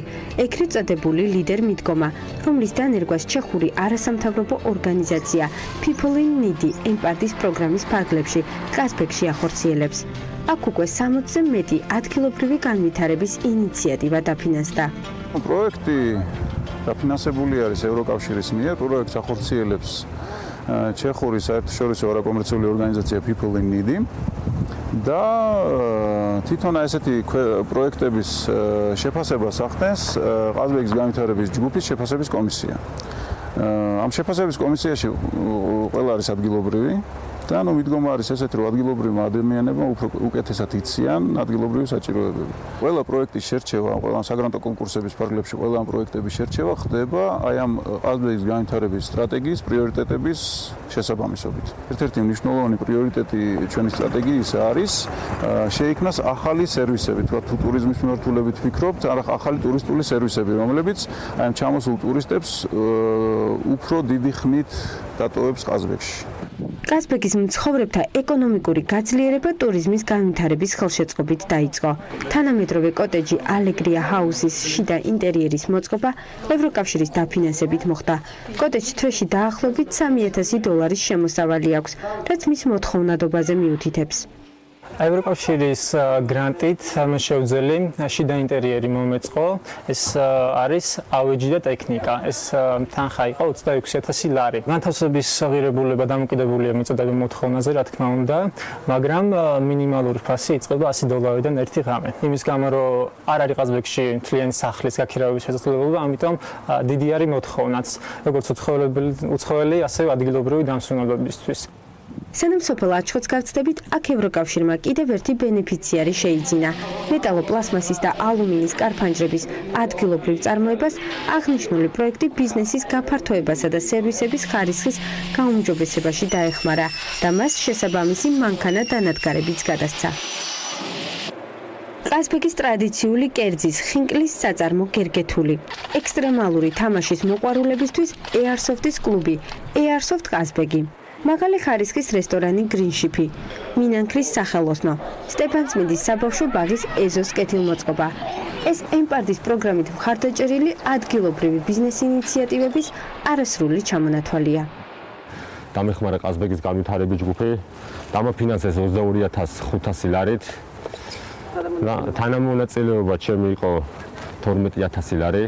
და გავაკეთე აირსოფტი, რომელიც ყაზბეგში არ არსებობს ესეთი რაღაც გასართობის ექსტრემალური თამაში და მე მგონი კმაყოფილები არიან ყველანი, როგორც ადგილობრივები, ისე ჩამოსული ტურისტები. ასე ხდება, როდესაც განვითარების ინიციატივა ქვემოდან ზევით თაში მოდის, რადგან თემის მონაწილეებმა უკეთ იციან, როგორ დაიხარჯოს მუნიციპალიტეტში შემოსული თანხა. ამასობაში მე შემოვერთდი საქმიან დილას და სამწუხაროდ ცუდი სიახლით უნდა დავიწყო. გაციფრულებულ სამყაროს თანამედროვეობაში ალბათ რთული წარმოსადგენია ადამიანი, ახალგაზრდა ან სულაც ბავშვი, რომელსაც წიგნის წაკითხვა უნდა და ამას წიგნის არ ქონის გამო ვერ ახერხებს, რაც არ უნდა რთულად წარმოიდგენდეთ ამას რეალობაში. პრობლემა მართლაც არსებობს და არც გამოგონილია და არც რაღაც სენტიმეტრებზე თამაშს უკავშირდება. სამწუხაროდ კონკრეტულ რიცხვებს ახლა ვერ წარმოგიდგენ, თუმცა უამრავი მოზარდი წიგნებთან ხელმისაწვდომობის პრობლემის წინაშე დღესდღეობით კვლავ დგას. პრობლემა რეალურია და ერთი ხელის მოსმით ვერც გადაჭრის გზა მოიძებნება, თუმცა არსებობს შესაძლებლობები, რომელიც ძალიან ბევრი ადამიანის მასში ჩართვის შესაძლებლობას მოითხოვს და ამავე დროს საშუალებაც არის ვიყოთ თანამონაწილეები ძალიან კარგი საქმის. 10 დღიანი კამპანიის ფარგლებში მომავალზე ზრუნვისთვის საოკუპაციო ხაზთან ახლოს მცხოვრები ბავშვებისათვის წიგნების შეგროვება იწყება და ამის ძალიან კარგი შესაძლებლობა არის კომპანია ნოვას მიერ მიცემული, მათ შორის ამ პროგრამაში ჩართვის მსურველებისათვის. როგორ?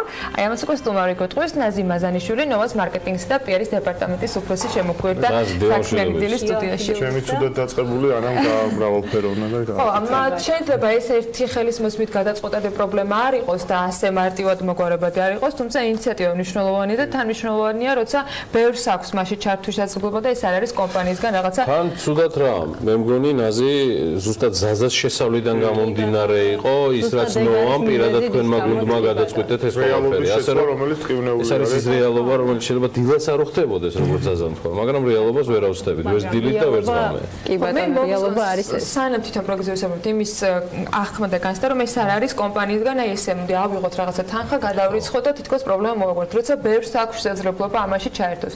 აი როგორ და თქვენ რატომ გადაწყვეტთ, რომ ამ ფორმით ყოფილიყავით თანამონაწილეები? კი ბატონო, მოგახსენებთ, რამოდენიმე კვირის წინ დამირეკა ქალბატონმა მოგწალებული ხმით, რომ მას ვთხოვა თანხა ზუსტად იგივეს, რასაც თქვენ ბრძანებთ, რომ შეეძინათ რამოდენიმე წიგნი, ნუ იდეა იყო, რომ უნდა გაეგზავნოთ ბავშვებისთვის, ვისაც ეს წიგნები არ ქონდათ.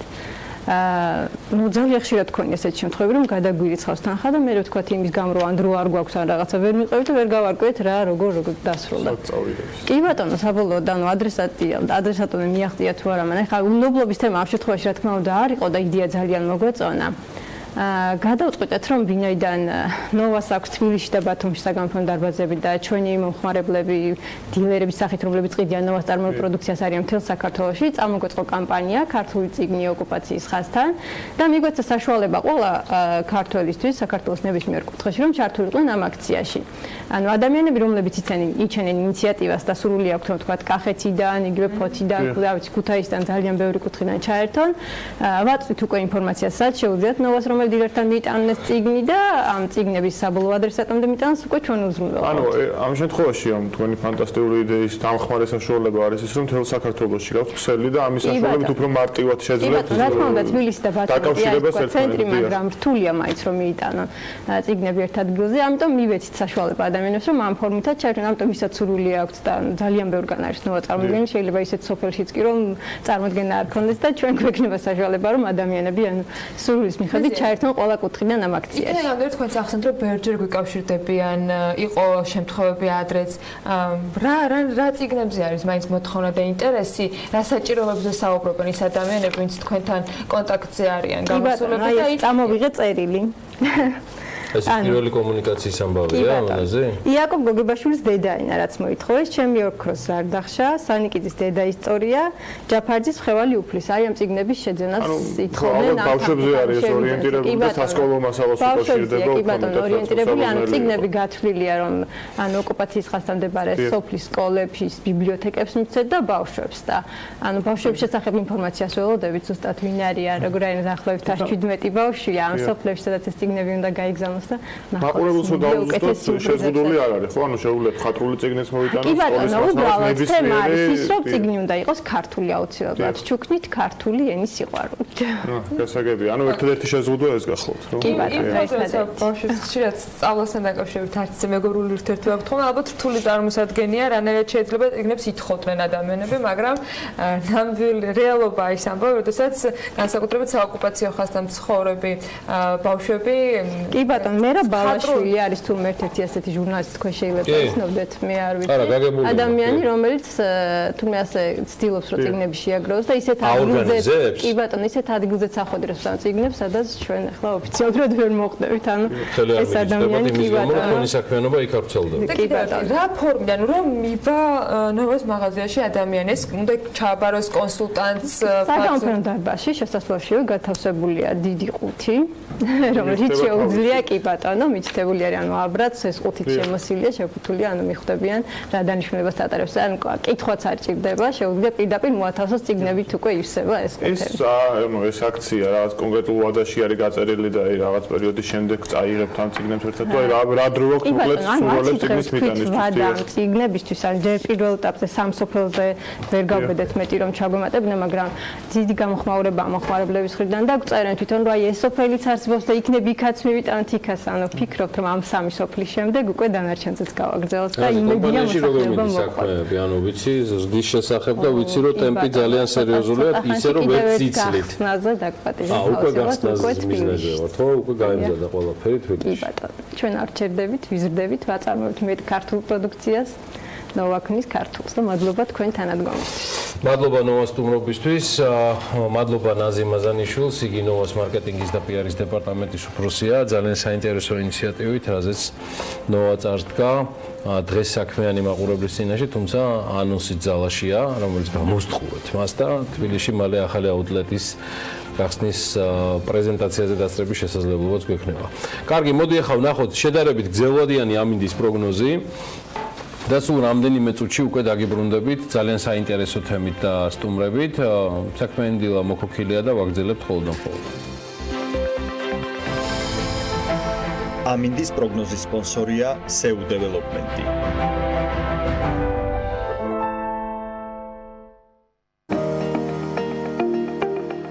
ამინდის პროგნოზის სპონსორია სადაზღვევო კომპანია უნისონი. თავისუფალი დაზღვევა თქვენი სიმშვიდისათვის.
ამინდის პროგნოზის სპონსორია SEU დეველოპმენტი.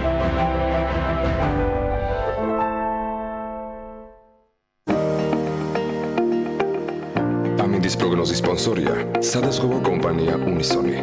თავისუფალი დაზღვევა თქვენი სიმშვიდისათვის.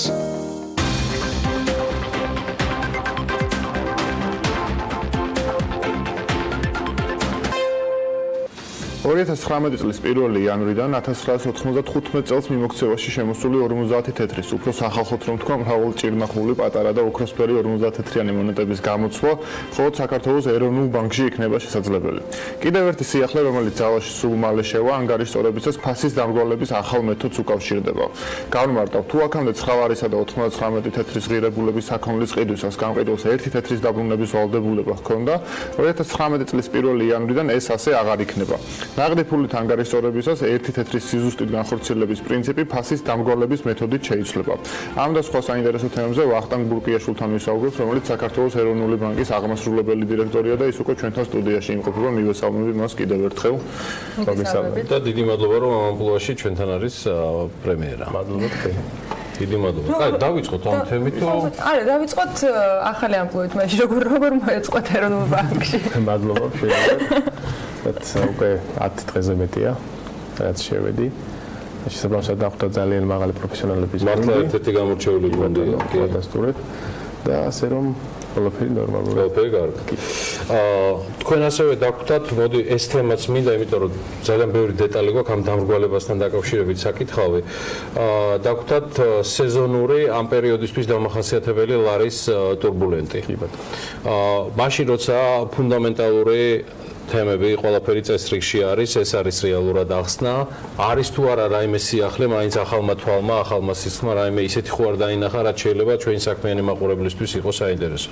კი ბატონო, პირველ რიგში მინდა დავიწყო იმით, რომ ჩემ საკურატორო სფეროს ცილდება. ეს ფაქტია, თქვენი კომპეტენციის ფარგლებში ბატონო ვახტანგ, ბუნებრივია. შესაბამისად, მეოთხე კვარტალი ყველამ ვიცით, რომ არის დაძაბული პერიოდი ლარისთვის.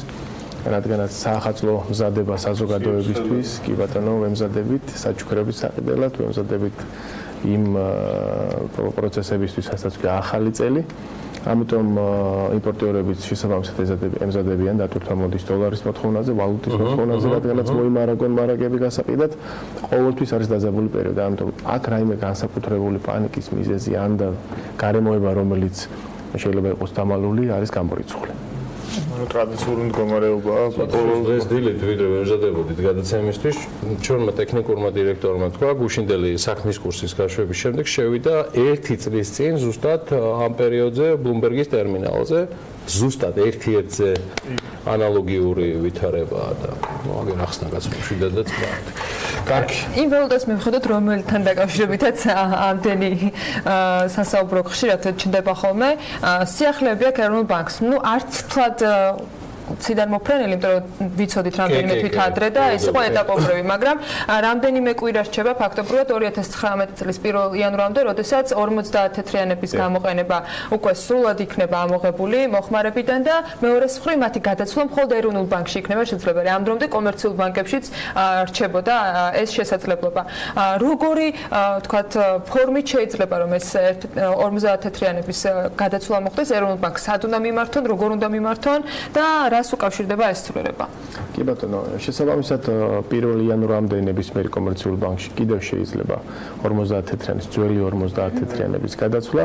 1 იანვრის მერე იქნება შესაძლებელი ეროვნული ბანკის საკასო ცენტრში, რომელიც მდებარეობს კახეთის გზატკეცილზე, ნებისმიერ დაინტერესებულ პირს ყოველგვარი წინასწარი პროცედურების გარეშე შეუძლია მიმართოს, წარმოადგინოს აღნიშნული ძველი ხურდაფულები, რომელსაც გადაუცვლიან ნებისმიერ ბანკნოტებით, რომელსაც მოისურვებს უნდა ახალ 50 თეთრიანებით, უნდა ნებისმიერი. შეიძლება ქონდეს შენახული ძველი 50 თეთრიანი. ახლა იქნებიან დაინტერესებული. ნუმიზმატების ექნება ცალსახად, რომლებიც ალბათ არ დათმობენ ხო, არ მგონია. თუმცა ხო, ნუმიზმატები ამას არ შეერია. შეიძლება შალხიძეც შევხვდეთ შემდეგი წლიდან უკვე. აი, ხო, ამაჩემს რაღაც წრიდან გამომდინარე საკმარისია ეროვნულმა ბანკმა ოპაგვენეტაზე დაანონსოს რაღაცა, ტრანსპორტის ბაზრობასთან დაკავშირებული იქნება თუ სხვა რამ, ეგრევე ამბავი წყდება და ინტერესი არის. კი, ახალი წლები იქნება სიახლეები ამ მიმართულებით. არის დაგეგმილია? დაგეგმილია, ჯერ თავ შევიკავეთ, მაგრამ საიუბილეო თარიღებს ალბათ ხო ახლა საიუბილეო თარიღებსაც კიდევ არის. წინასწარ თავ შევიკავეთ, მაგრამ მე მხოლოდ ეს პირობას ავიღებ, რომ 1 წლის თავზე გოცოდინება რამდენმა ადამიანმა მიაკითხა ეროვნული ბანკის საკასო ცენტრში, იმისათვის რომ 50 თეთრიანები გადაეცვა, იმიტომ რომ მართლა მაინტერესებს ვინ შეინახა და მე გადაცვა ვინ გადაწყვიტა ამაზე დაკავშირებით.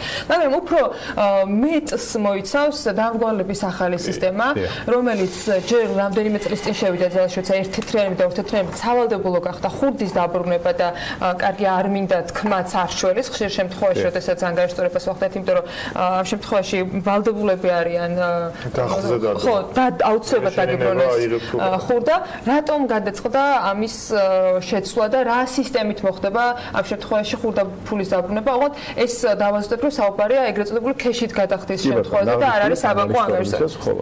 საიდან მოვიდა ეს იდეა?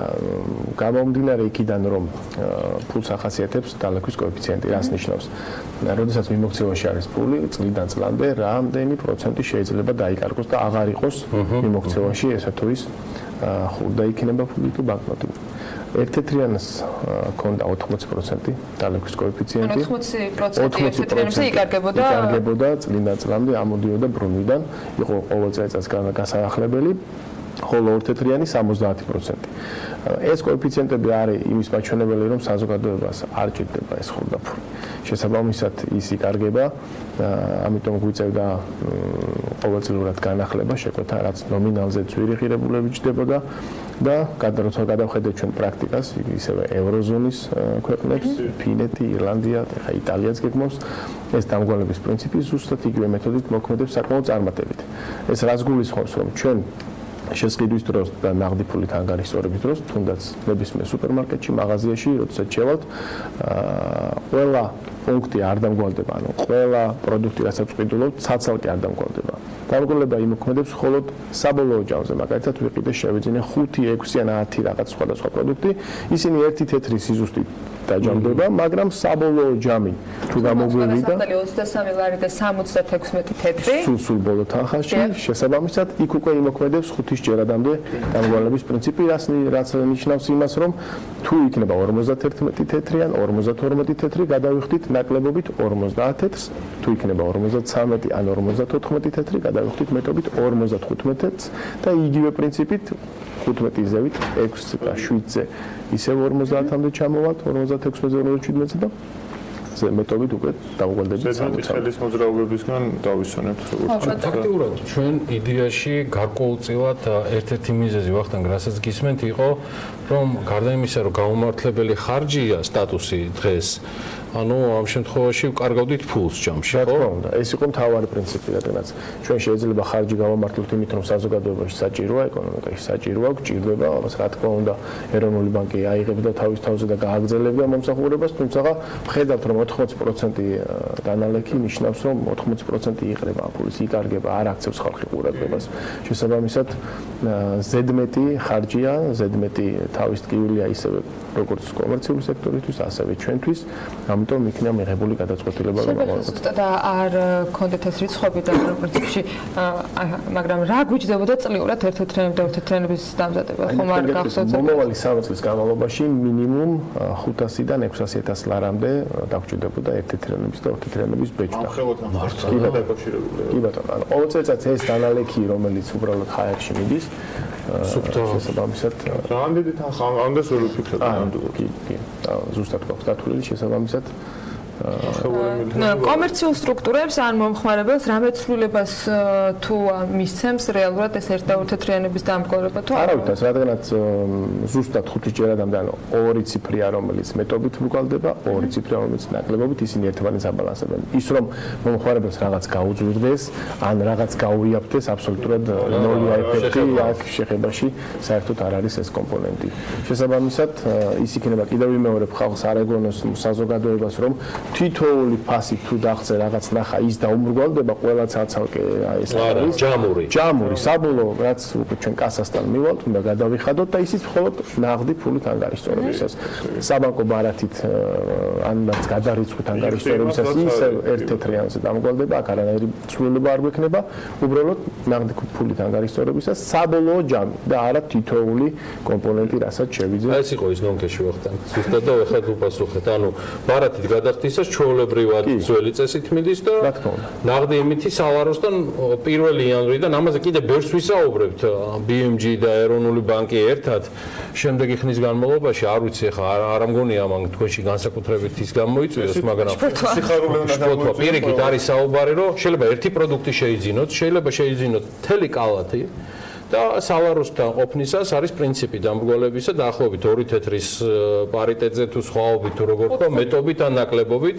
და ესე მოხდება ამ ყველაფრის დამრგვალება და მე მგონი პირიქით ძალიან კარგია მაშინ როცა ბიუჯეტი 9.5 მილიონი წელიწადში 3 წლის განმავლობაში 9.5 მილიონი სრულიად არაფერში გამოსაყენებელი მონეტების გამო ხდება. კარგით, მე მაინც დავსვამ სამოვალ გეგმებზე კითხოს, მაშინ რადგან მივხვდეთ თქვენ რომ არ გაახალთ რაღაცას, მაინც მინდა კითხოთ იქიდან გამომდინარე, რომ უკვე 10 დღე რაც შეუდექით თქვენი მოვალეობის შესრულებას, რა გეგმები გაქვთ, რაც შეგვიძლია დღეს გაგვიზიაროთ და გაუზიაროთ მაყურებელს. მთავარი გეგმები მოდის ახალ ტექნოლოგიებზე. შესაბამისად, მომავალი არის ახალი ტექნოლოგიების, ჩვენს ძალიან ამბიციური გეგმები გვაქვს. IT მიმართულებით, როგორც საგადახდელო სისტემებში და ჯერჯერობით კონკრეტიკისგან თავ შევიყავით, მაგრამ იქნება ძალიან დიდი ცვლილება, წინ გადადგმული ნაბიჯი, ასევე შიდა პროცედურებისთვის ვგეგმავთ IT სოფტების დანერგვას, რომელიც უზრუნველყოფენ პროცედურებს უფრო გამჭვირვალედ და უფრო მეტი ანალიზის საშუალებას მოგცემს, ამ თუთა სინერგება და სრულდება ერთ-ერთი კიდევ მსხვილი პროექტი, რომელზეც შემდგომში შეგვიძლია შევხვდეთ, ვისაუბროთ, როცა უკვე ამას წარმოებაში გავუშვებთ და გვექნება საჯაროდ შეგვიძლია, ხო, მაგაზით საუბარი. კომპონენტები იქნება, რომელზეც საჯაროდ შეგვიძლია საუბარი, რა თქმა უნდა, კომპონენტები, რომელიც არ შეგვიძლია იმაზე ვერ ვისაუბრებთ. წარმატებები, ვახტანგ, დიდი მადლობა მობრძანებისთვის, ვახტანგ ბურკიაშვილ, საქართველოს ეროვნული ბანკის აღმასრულებელი დირექტორი ვსტუმრობდა ჩემო ბატონო სტუდიაში ძალიან ბევრ საინტერესო თემებზე ვისაუბრეთ და აგერ შევიპირეთ რომ ძალიან ბევრი მახალ ინიციატივაზე მომავალში ცხადია იმ ნაწილზე რომელზეც საჯაროდ შეიძლება საუბარი გვექნება სტუდიაში მსჯელობა ერთი სიუჟეტიც კიდევ მეუხედავად იმისა რომ ეს არ არის მისი საკურაციო სფერო ბატონო ვახტანგმა ახსნა ლართან დაკავშირებული ტურბულენტის სეზონური მომენტები ამაზე გუშინ სიუჟეტის მომზადა საუმე ელენე გოგერაშვილმა და სწორედ ეს სიუჟეტი ვნახოთ ვიდრე გავაცილებ ჩვენ სტუმარს. დღევანდელი ვაჭრობის შედეგად ლარი მცირედით გამყარდა, თუმცა ეროვნული ვალუტა დოლართან მიმართებაში გაუფასურების ერთ-ერთ მაღალ ნიშნულს ინარჩუნებს. გუშინდელი ვაჭრობის შედეგად ლარის კურსი დოლართან მიმართებაში 2.72 ნიშნულზე დაფიქსირდა, რაც 2018 წლის რეკორდული მაჩვენებელია. დოლართან მიმართებაში ლარმა გაუფასურება 10 აგვისტოდან დაიწყო, როცა 1 დოლარი 2.46 ლარი ღირდა. დღეს კი ლარი 25 პუნქტით არის გაუფასურებული. სპეციალისტები ლარის გაუფასურებას რამდენიმე ფაქტორს უკავშირებენ. მთავარი ფაქტორი მაინც არის ამ შემთხვევაში ლარის მასასა და დოლარის მასას შორის დისბალანსი. რამოდენიმე თვისთვის სწორედ ამიტომ აკრიტიკებდით ეროვნული ბანკის მიერ მიღებულ გადაწყვეტილებას, აუცილებლად სარეზერვო ნორმასთან დაკავშირებით ლარში ჩამოვიდა 5%-მდე, ხოლო კონვერტირებულ ვალუტასთან მიმართებაში გადაწყვეტილება არ მიუღიათ. ლოგიკურია ეს, იმ წუთ ასევე არ ახდენს ზეგავლენას გრძელვადიან პერიოდში, ეს წარმოქმნიდა ჭარბ, ესე ვთქვათ, მასას, ჭარბი მასა უკვე როგორც კი პროცესი, ტენდენცია გამოიკვეთება დოლარის კურსის გაუარესებისკენ, მერე უკვე მოლოდინს სწრაფად ქმნის და მოლოდინი ხდება მერე უკვე ფაქტორი. პირველი ყველაზე მნიშვნელოვანი ჩემი აზრით აქ არის სწორედ მოლოდინების ფაქტორი. მოლოდინების ფაქტორი არის მძაფრი მაშინ, როდესაც ნდობა ინსტიტუტების მიმართ არის ძალიან დაბალი. მეორე ფაქტორი გახლავთ ის, რომ სავაჭრო ბალანსი, როგორც სტატისტიკა გვიჩვენებს ჩვენ, გაუარესდა. ასევე პირდაპირ უცხოური ინვესტიციების რაოდენობაც ძალიან უმნიშვნელოდ იზრდება.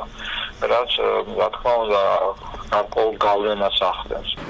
ლარის გაცვლითი კურსი ერთ-ერთი ფაქტორია, რის გამოც საცალო ქსელში საწვავის ფასი ბოლო წლების მაქსიმუმზეა. ბრენდირებულ სადგურებზე საწვავის ფასი 2.36, 2.70 ლარს შორის მერყეობს. ნავთობიმპორტიორები ფასების მორიგ მატებას არ გამორიცხავენ. ბოლო 4 წლის განმავლობაში ნავთობის ფასი არის ყველაზე მაღალ ნიშნულზე, რაც 4 წლის განმავლობაში დაფიქსირდა.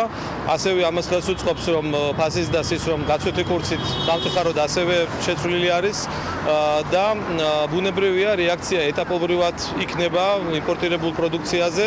დღესდღეობით ჩვენ ქსელში მცირედით მოხდა გაზრდა, იმედს ვიტოვებთ, რომ ეს ტრენდის დის შეჩერებული იქნება. წინააღმდეგ შემთხვევაში თუ გაგრძელდება ტრენდის დის, როგორც საერთაშორისო ფასის, ასევე გაცვლითი კურსის ადეკვატური ზომები იქნება მიღებული და სამწუხაროდ ფასების გაზრდა გარდაუვალი იქნება. ლარის მერყეობას მტკივნეულად განიცდის ბიზნესი, სადისტრიბუციო კომპანიებისთვის ლარი კრიტიკულ ნიშნულს უკვე გადასცდა. იმის ხარჯზე არ ხდება ძირითადად კომპანიებში ფასების გაზრდა, ეს არის უფრო მეორე ხარისხოვან პროდუქციაზე საუბარი, ეს არ მაქვს პირველ ხარისხოვან პროდუქციაზე საუბარი, რომ უბრალოდ შეინარჩუნონ კომპანია, კონდეთ ბრუნვა ისევ იმის იმედად, რომ ლარი დასტაბილურდება, თქვათ თებერვლის თვეში, მარტის თვეში ან აპრილის თვეში, რაღაც ზაფხულში რაღაცა დაბალანსდება, შედარებით უფრო მეტ მოგებაზე გავლენდა, თქვათ ამის ხარჯი ხდება აკუმულირება, თუმცა ნუ ეს თავისთავად სამხრივად ვიტყვი, რომ კარგი არ არის, მაგრამ ფაქტია ამ რეალობაში გვიწევს ბოლო 4 წელია ცხოვრება. კურსის ცვლილება უფრო რეალურად ურტყამს იმ ტიპის პროდუქტებს, რომლებიც სამოხმარულო კალათაში არ არის. ანუ უფრო მაღალი დონის ესე ვთქვათ პროდუქტებს და შესაბამისად მას ზეგავლენ ამ შემთხვევაში ინფლაციაზე არ აქვს. ანუ ინფლაციის კუთხით გავშალე მე ამ შემთხვევაში. თუმცა ეს იმას არ ნიშნავს, რომ კურსის გავარესებას მოქალაქეებზე არ ექნება ზეგავლენა. აბსოლუტურად მერწმუნეთ, რომ ამ შემთხვევაში მოქალაქეების ჯიბეებიდან ხრება თანხები კურსის ცვლილების გამო და რა მნიშვნელობა აქვს გაძვირებული კალათის გამო ესე ვთქვათ დაზარალდება მოქალაქე თუ დაზარალდება კურსის ცვლილების გამო.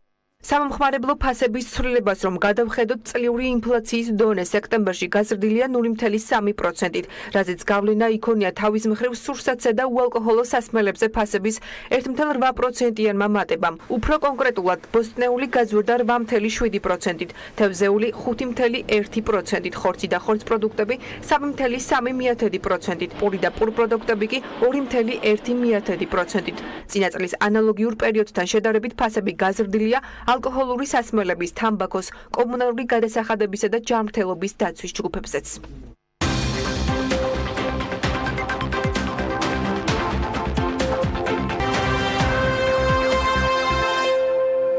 როგორ შეიძლება სტარტაპების ახალისება, როგორ შეიძლება დამწყებ ბიზნესებს ხელი შეუწყო და ამავე დროს შექმნა პლატფორმა, რომელიც განავითარებს საწყის ეტაპზე მყოფ ბიზნესსა და სერვისის მომხმარებლების ერთმანეთთან დაკავშირებას. ამ კითხვას პასუხი TBC ბანკმა biznesstools.ge-ის საშუალებით პასუხი უკვე გასცა. biznesstools.ge ეს არის პლატფორმა, რომელიც ბიზნესისთვის ერთგვარ სივრცეს ქმნის, სადაც ტექნოლოგიურ პროდუქტებზე ინფორმაციის მიღება, გაცვლა, შედარება და გამოყენება შესაძლებელი. ჯამში ამ საკითხს არაერთხელ გვისაუბრია საქმიანი დღის ეთერში, მაგრამ დღეს დეტალურად უნდა აგიხსნათ, გაჩვენოთ და წარმოგიდგინოთ, რას წარმოადგენს biznesstools.ge და ამაში თაკო ჯაფარიძე, TBC ბანკის პროექტების მენეჯერი და გვეხმარება. მოგესალმებით, მადლობა რომ ხართ დილიდან ჩვენთან ერთად. მიხარია რომ ფაქტიურად ონლაინ გვექნება სრულად, ანუ ვიზუალიზაცია წარმოუდგინოთ ადამიანებს, რომ უფრო პრაქტიკულად შეძონ იმის გამოყენება, რაზეც TBC ბანკის გუნდი შრომობდა. რა თქმა უნდა, ორი სიტყვით თუ შევოცაიძე, სტრუქტურას ახსნის საიტის biznesstools.ge ამ საიტზე შესვლა პირდაპირ search-ში ჩაწერეთ შეგიძლიათ, მაგრამ ასევე TBC business.ge-დანაც ერთ-ერთი მთავარი კომპონენტი არის, საიდან შეგიძლიათ გადახვიდეთ. საიტის პირველი ნაწილი ეძღვნება საძიებო სისტემას, სადაც როგორც კომპანიის სახელით, ასევე პროგრამული უზრუნველყოფის სახელით შეგიძლიათ მოძებნოთ კონკრეტული გადაწყვეტა. შემდეგ უკვე მეორე ნაწილზე გადავიდეთ, სადაც გვაქვს ძირითადი ახალი დამატებული პროგრამული უზრუნველყოფები და იქ გვაქვს ესეთი ფუნქცია მაჩვენე მეტი, საიდანაც უკვე მთლიანად რამდენი გადაწყვეტაც არის განთავსებული, ყველა შეგიძლიათ რომ ნახოთ. ამას მოსდევს ბიზნეს ბლოგის ნაწილი, სადაც ჩვენ აქტიურად ვანთავსებთ სხვადასხვა ინფორმაციას, იქნება ეს ბიზნეს ტრენდების შესახებ, ახალი უზრუნველყოფების შექმნის შესახებ თუ სხვა და ბოლოს უკვე რეგისტრაციის ნაწილი გვაქვს, სადაც თუ შევალთ, შეგვიძლია ვნახოთ, რომ აქ რეგისტრაცია შეგიძლიათ როგორც იურიდიულ პირად, ასევე ფიზიკურ პირად. ეს ყველაფერი ერთად თავს რისთვის იყრის? სანამ დეტალურ ნაწილებზე გადავიდეთ და სხვადასხვა მიმართულებით კიდევ ჩავშლიდეთ, რა გახდა ამ ყველაფრის გაერთიანების, გაკეთების იდეა, ვინ უნდა იყოს მომხმარებელი, ვისზე გათვალეთ და რეალურად როგორ გროვდებიან ამ პლატფორმაზე წარმოდგენილი სხვადასხვა კომპანიები. რა პრინციპის მიხედვით არჩევთ თქვენ და თავად ვისთვის არის უფრო მოსახერხებელი, რომ ეს პლატფორმა გამოიყენოთ? პლატფორმის შექმნის იდეა წამოვიდა იქიდან, რომ რეალურად როცა ჩვენ დაგვჭირდა რაღაც გადაწყვეტების მოძებნა, ვერ ვიპოვეთ ადგილი, სადაც საქართველოში შექმნილ უზრუნველყოფებზე მოვიპოვებდით სრულ ინფორმაციას. biznesstools.ge-ის მიზანი არის, რომ მოუყაროს თავი ამ ერთ სივრცეში ყველა იმ კომპიუტერულ პროგრამას, მობილურ აპლიკაციას თუ სხვა ვებ სერვისს, რომელიც საქართველოში იქმნება, ოღონდ კონკრეტულად ბიზნესებში რაღაც პროცესების ავტომატიზებისთვის. შესაბამისად, ამ პლატფორმას ორი ძირითადი მომხმარებელი ყავს, ესენი არიან დეველოპერები და კომპანიები, რომლებიც ქმნიან ამ გადაწყვეტას ბიზნესებისთვის და მეორე სხვა ესენი არიან ბიზნესები, რომლებიც ყოველდღიურად ცდილობენ თავიანთი პროცესები გაამარტივონ და ამისთვის სჭირდებათ რაღაც ტექნიკური გადაწყვეტილებები. ეს მიზანი დასახულია, ისიც ზუსტად ვიცი და გუშინ ვათვალიერებდი, ბევრი კომპანია ამოვიცანი, მათ შორის TBC არაერთ პროექტში ჩართულები, რომ ისინი თავისთავად ინტეგრირებას აკეთებენ, მაგრამ პრინციპი თქვენი მოძიება არის ასეთი კომპანიებს თუ თავად გიკავშირდებიან, ანუ სად არის ამოსავალი წერტილი. თავი მიზანი ან პლატფორმის არის, რომ თავისით, ასე ვთქვათ, მოვანდომოთ ამ კომპანიებს და ადამიანებს, რომ აქ განთავსდნენ, რადგან ანუ ჩვენ ყოველთვის არ მიგვიწდება ინფორმაცია თუ ვინ ქმნის კონკრეტულად ამ გადაწყვეტებს, იმიტომ რომ არიან ეგრეთ წოდებული ფრილანსერები, რომლებიც ასე ვთქვათ, არსად არ არიან განთავსებული და იღებენ ინდივიდუალურ დაკვეთებს, არ მუშაობენ არც ერთ კომპანიაში და შესაბამისად ჩვენ მათ შესახებ ვერ ვიგებთ. ამიტომ ჩვენ თავაზობთ აქ განთავსებულ კომპანიებს PR და მედია მხარდაჭერას, რაც ესე ვთქვათ мотиваცია უნდა იყოს მათთვის, რომ ან გაქცევს. ორი არის თან ასეთი ფრილანსერი, რომელსაც საშუალება იქნება პლატფორმა გამოვიდნენ დღის შუქს. და ასე შემდეგ და მithumetes თუ იცი რომ დაინტერესებული ადამიანი მიაკითხავს ამ საიტს და სხვა ალტერნატივების გვერდით ჩვენ შეთავაზებას განიხილავს, როცა არჩევენ შესაძლებლობა კიდევ უფრო მარტივია, მაგრამ არის თორე რამე კონკრეტული კრიტერიუმი, რაც უკვე ვახსენეთ, რომ ის მორგებული უნდა იყოს რაღაცა გადაწყვეტებზე, რომელიც უკავშირდება საოპერაციო სისტემების მოქმედებას, ფრილანსერს ადამიანს თქვა შეიძლება არ ქონდეს აქამდე რაიმე პორტფელი, რომლითაც ის შემოგთავაზებთ საკუთარ თავს და ახალ პროექტს. თუ მხოლოდ არსებული ერთი პროგრამით და პროექტით შესაძლებელი არის, რომ ამ შემთხვევაში თქვენ ის შესთავაზოთ. ანუ რეპუტაციულად თვითონ საიტისათვის რამდენად მნიშვნელოვანია, ან ხომ არ არსებობს რაიმე ბარიერი, რომელთაც შეიძლება biznesstools.ge-ზე ვიღაც მოხდეს და ვიღაც ვერ მოხდეს. ფილტრი არის. დიახ, რეალურად თავარი ფილტრი არის სწორედ ეს რომ რაღაც მინიმალური პორტფოლიო მაინც უნდა გააჩნდეს კომპანიას, რადგან რეგისტრაციის დროს ჩვენ ამას უყურებთ, ანუ რა აქვს მას გაკეთებული და რას თავაზობს ბიზნესებს, შესაბამისად, ანუ ცარიელი ესე ვთქვათ პროფილი აქ ვერ განთავსდება, რადგან ჩვენ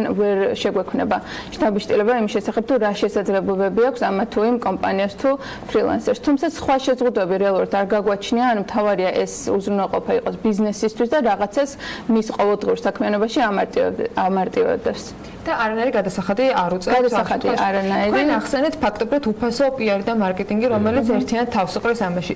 რეალურად რა შესაძლებლობა ჩნდება ამ პლატფორმიდან იმ კომპანიებისათვის, რომლებიც biznesstools.ge-ზე რეგისტრირდებიან? ფაქტობრივად ან წარმოიდგინეთ, რომ ეს არის გადაწყვეტების სოციალური ქსელი, ანუ აქ შეუძლიათ თავიანთი პროფაილი შექმნა და სხვადასხვანაირი ქავერებით, ესე ვთქვათ, ძირითადი ფოტოებით, თავიანთი პროგრამის აღწერილობით წარმოაჩინონ თავიანთი თავი. გარდა ამისა, ჩვენ გვაქვს სხვადასხვა მოგეხსენებათ TBC-ში არხები, რომელსაც ჩვენ მათ მიუძღვნით კონკრეტულად მათი უზრუნველყოფების წარმოსაჩენა და ჩვენ ეს პროცესი უკვე დავიწყეთ, მაგალითად წინა კვირაში გავუშვით ასეთი წარმატების кейსი ბროტმაისტერსა და დარიექს შორის. დარიექსი არის კომპანია, რომელიც ბროტმაისტერს უზრუნველყოფს სალაროს პროგრამით, წაწარმოს პროგრამით და ასე შემდეგ და ყოველდღიურ პროცესებში აქტიურად მოიხმარენ მის პროდუქტს და ჩვენ ამაზე გადავიღეთ ვიდეო, რომელიც აქტიურად ჩვენ სოციალურ მედია არხებში გავუშვით. ანუ რეალურად biznesstools.ge-ზე დარეგისტრირებული კომპანია საბოლოო ჯამში შემთხვევაში შანსია ყველა იმ სიკეთით ისარგებლობს, რასაც TBC ბანკს სამმართველობითაა განვითარებული და ბოლო წლებში მithumetes უფრო აქტიურად არის ჩართული. საბოლოო ჯამში ყველა სერვისი მიიღებს წარმატების შემთხვევაში. კი, აბსოლუტურად. ანუ ჩვენ თავაზობთ სხვადასხვა არხებს გარდა ვიდეოებისა, გვაქვს ბლოგის შეთავაზება, გვაქვს PR მხარდაჭერა და სხვადასხვა ფორმატები, რაც მათ შეუძლიათ რომ გამოიყენონ. თუ ეს გარკვეულწილად არის სოციალური ქსელი, ამ შემთხვევაში უკვე მომხმარებლების მხრიდან მაინტერესებს მე როგორც ვთქვათ ერთ-ერთი ბიზნესის წარმომადგენელი რომ დავინტერესდე რამდენიმე ერთი და იგივე მომსახურებით ოღონდ სხვადასხვა კომპანიის მხრიდან. რა თქმა უნდა იქნება დეტალებში სხვაობა, მაგრამ ვთქვათ იმ აღწერისა რომელსაც ეს კომპანიები თავად შემომთავაზებენ, რამდენიც შემიძლია გავიზიარო გიორგი ზაზას ან თქვენი რეკომენდაცია თუ არის ამ შესაძლებლობა, სადაც ერთგვარი რივიუები იქნება უკვე მიღებული მომსახურების ან რაღაცა ჩათი შეიქმნება ან რაღაცა მსგავსი ასეთი ხო გამოცდილების გაზიარება შეფასების სისტემა, რომელიც კონკრეტული მომსახურების მიღების შემდეგ პირველ რიგში ჩვენ გვაქვს ესეთი ფუნქციონალი საიტზე შეადარე პროდუქტი, სადაც შეგიძლიათ ორი ერთმანეთის მსგავსი პროდუქტი, ასე ვთქვათ, შეადაროთ ერთმანეთს თავიანთი კონკრეტული მახასიათებლების მიხედვით, თუმცა რივიუების ნაწილი ძალიან მნიშვნელოვანია და ეს პლატფორმის განვითარების შემდეგი ეტაპი არის, რაზეც უკვე მუშაობთ. ძალიან საინტერესო იქნება დარწმუნებული ვარ.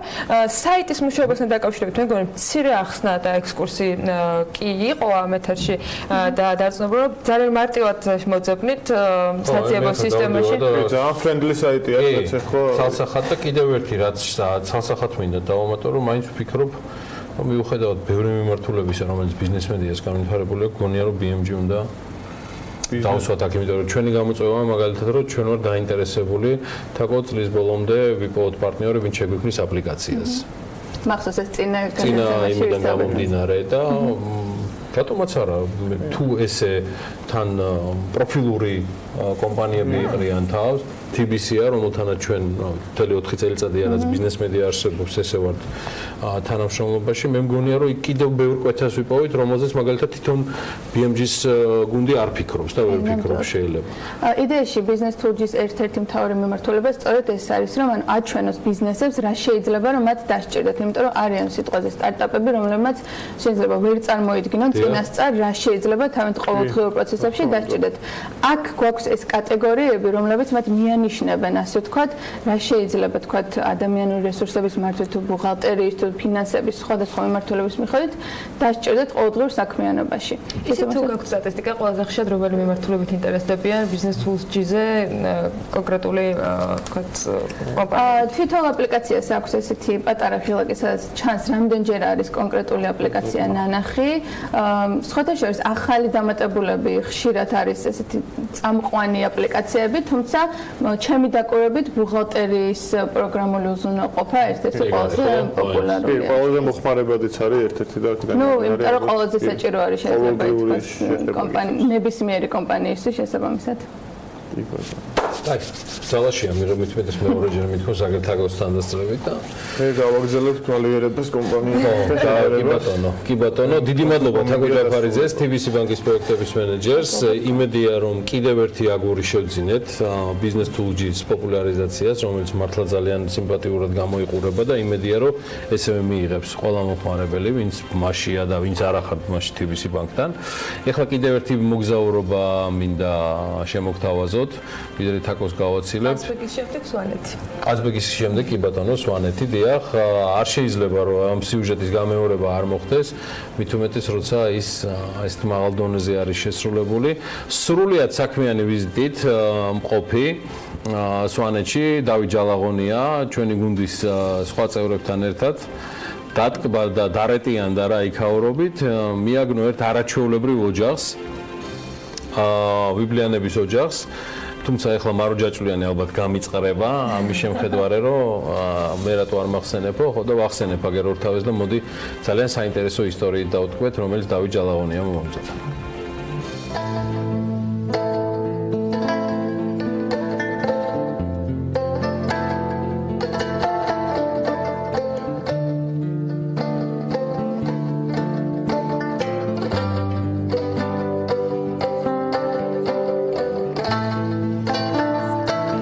ზღვის დონიდან 1600 მეტრ სიმაღლეზე ნაკრის თემის სოფელ კიჩხილდაში ამოვედით. ეს არის შემოდგომის სვანეთი მკაცრი ზამთრის მოლოდინში.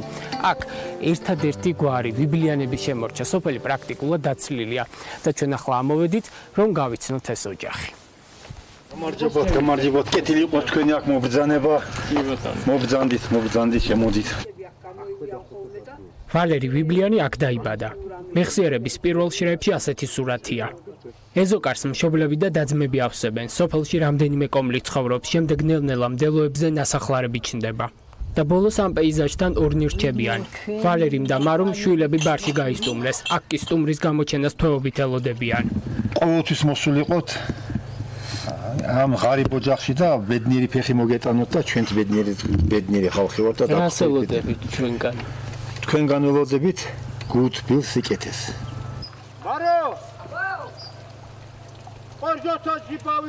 სიკეთეს სოფელში მარტო დარჩენილი ოჯახისთვის თავისი სახელი აქვს. არ ახსოვს ამ თემში საკუთარი თავისა და ღმერთის გარდა სხვისი მე და დოდესმე ყოფილიყო. თუმცა ერთი კაცის მონდომება აქ გადასარჩენად საკმარისი აღარ არის. ჯერ ოქტომბერია, მაგრამ მალე დაზამთრდება. თოვლი არემარეს აავსებს და ამ ბილიკებზე ცხენიც ვეღარ ივლის. ამიტომ სიკეთის სახელით გზას ითხოვს და ამ გზავნილის საჭირო აუდიტორიასთან მიტანას, თორემ თავად წერილი პრემიერ-მინისტრის სახელზე უკვე დაწერა, თან არაერთი.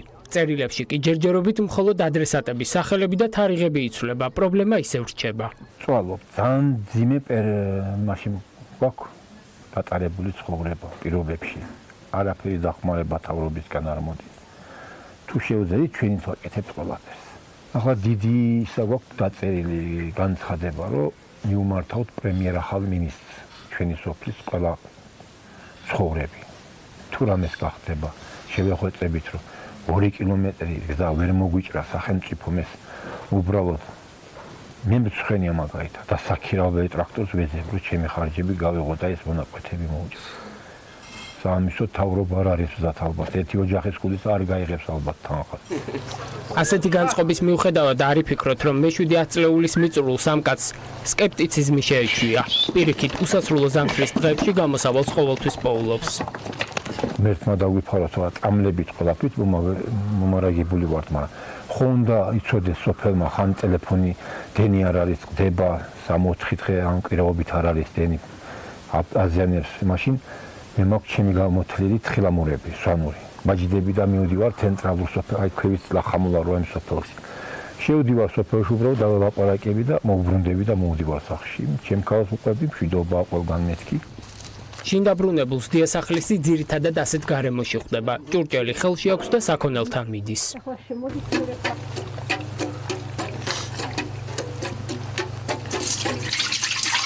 სწოლა მთავრდება რძე იწურება და ამოდის ყველი, რომელიც საბოლოოდ დამუშავების არაერთ ეტაპს გადის და აღწევს ამ პროდუქტისთვის უმაღლეს ხელოვნებას.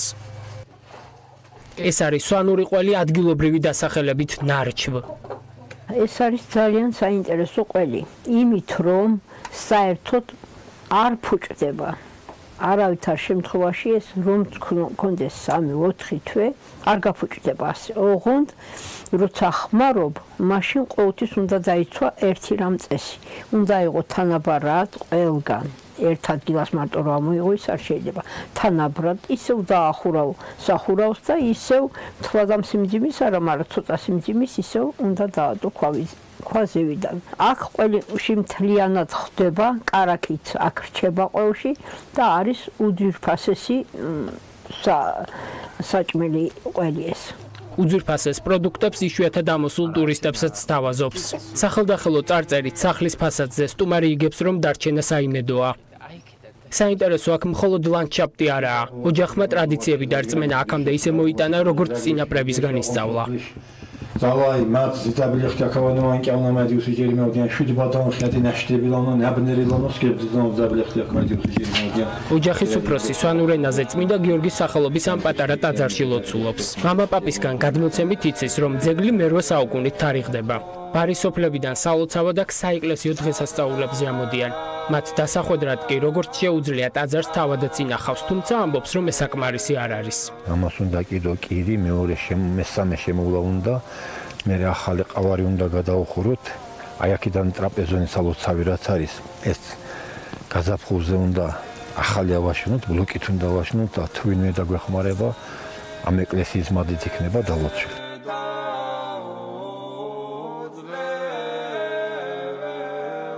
გაზაფხული გვიან მოვა და როდის ამას მხოლოდ კალენდარი არ იტყვის, რადგან კლიმატი მკაცრია. წინ ახალი წელი და რამდენიმე დღესასწაულია, როცა ტაძარს მხოლოდ ერთი სანთელი არ გაანათებს. ზარს კი ისევ თავად დარეკავს.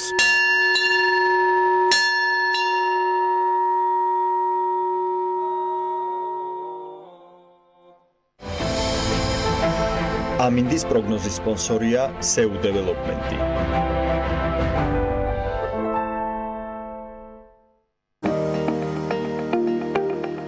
ამინდის პროგნოზის სპონსორია სადაზღვევო კომპანია უნისონი.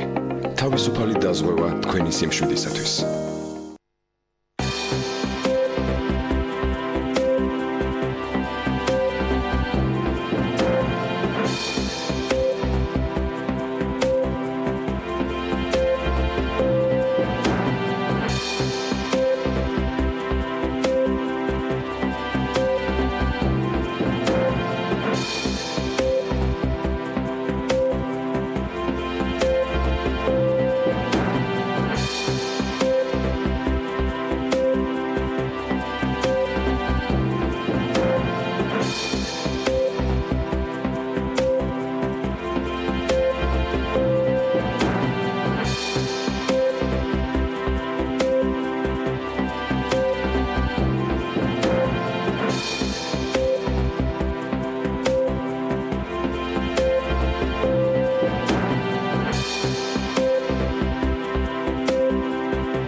ამინდის პროგნოზის სპონსორია SEU დეველოპმენტი.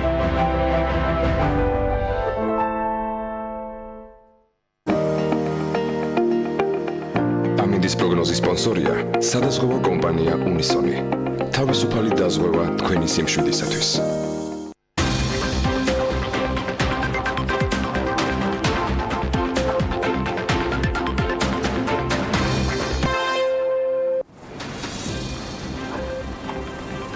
ახლა საქართველოში ბიზნესის კეთება ამერიკის შეერთებულ შტატებსა და ბრიტანეთზე მარტივია. როცა ასეთი სათაურით კითხულობ Bloomberg-ზე ინფორმაციას, ნამდვილად საამაყოა და დამატებით მხოლოდ ის შეიძლება თქვა, რომ კიდევ უკეთესი შედეგისათვის გჭირდება მუშაობის გაგრძელება. ყველა მთავრობა საქართველოში მართლობის ამა თუ იმ ეტაპზე აუცილებელ მიზნად რეიტინგების გაუმჯობესებას და პრაქტიკაში კი ქვეყანაში წარმოების განვითარებას ისახავს. რითაც სხვადასხვა გზას ირჩევენ, მაგალითად გადასახადების შემცირებას, მოგების გადასახადის რეფორმას, ან დღეს ავტომატური დაბრუნების სისტემის ამოქმედებას. მეთოდები და მიდგომები წლების განმავლობაში და მთავრობების მიუხედავად განსხვავებულია. ამ ყველაფრის ფონზე რა იცვლება თავად ბიზნესისათვის პრაქტიკაში, ეს კიდევ ცალკე თემაა.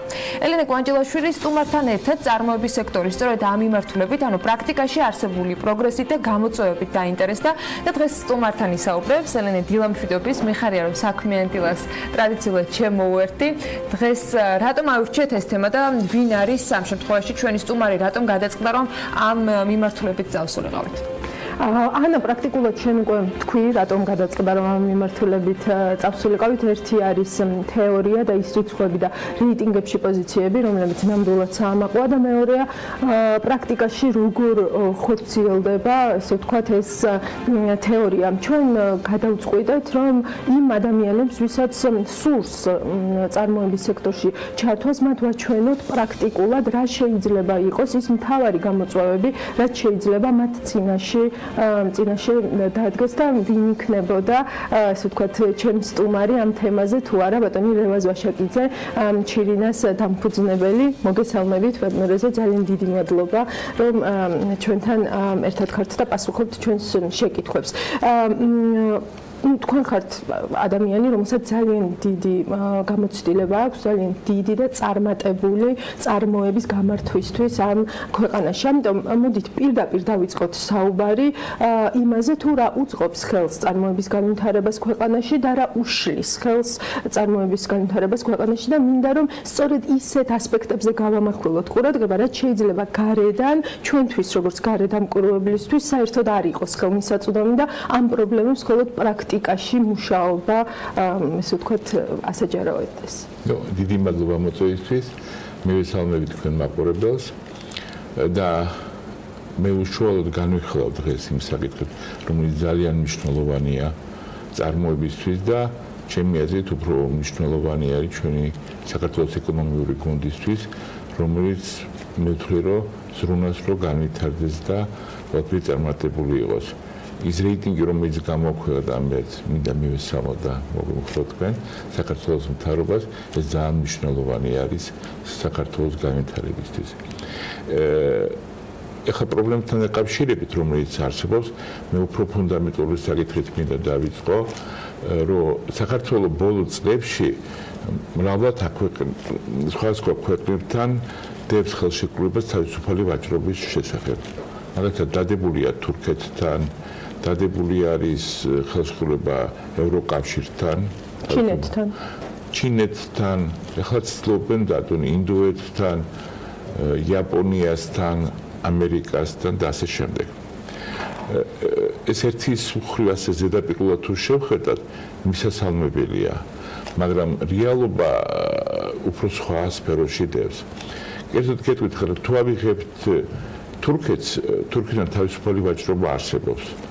და მე გეტყვით, რომ ამ ვაჭრობის ხელშეკრულებას არსებობს დანართი, რომელშიც შესული არის საქართველოში რაც იწარმოებოდა, რაც ახლა იწარმოებოდა, მომავალში რაც იწარმოება, ყველაფერი და ამ პროდუქციაზე არის შეზღუდვები. კერძოდ გადასახადებია მაღალი, მაგალითად კომპანიას, ჩვენი კომპანიის, რომელიც ძირითადი პროდუქცია არის, როგორც ნედი, გაყინული ქათამი, საბროლო კვერცხი, ჩვენ ვერ შეგვაქვს ჩინეთში. თურქეთში და ეს შეზღუდვები არსებობს და ჩემი აზრით ეს ხელშეკრულება უფრო დასახვეწი არის და ბევრი პროდუქტი რომელიც საქართველოს შეიძლება იწარმოოს რომ შევიდეს თურქეთში. თურქეთი არის ჩვენი დიდი მეზობელი და ჩვენზე ეკონომიკურად ძლიერი არის. რაც შეეხება ვაჭრობას ხელშეკრულებას, რომელიც ჩვენ ფუნდამენტალური ხელშეკრულება მოვაწერეთ ევროკავშირთან და შესაბამისად ჩვენ ავიღეთ ვალდებულება, რომ ჩვენი საკანონმდებლო აქტები მოხდეს სინქრონიზაცია ევროკავშირთან, ეს ძალიან კარგია.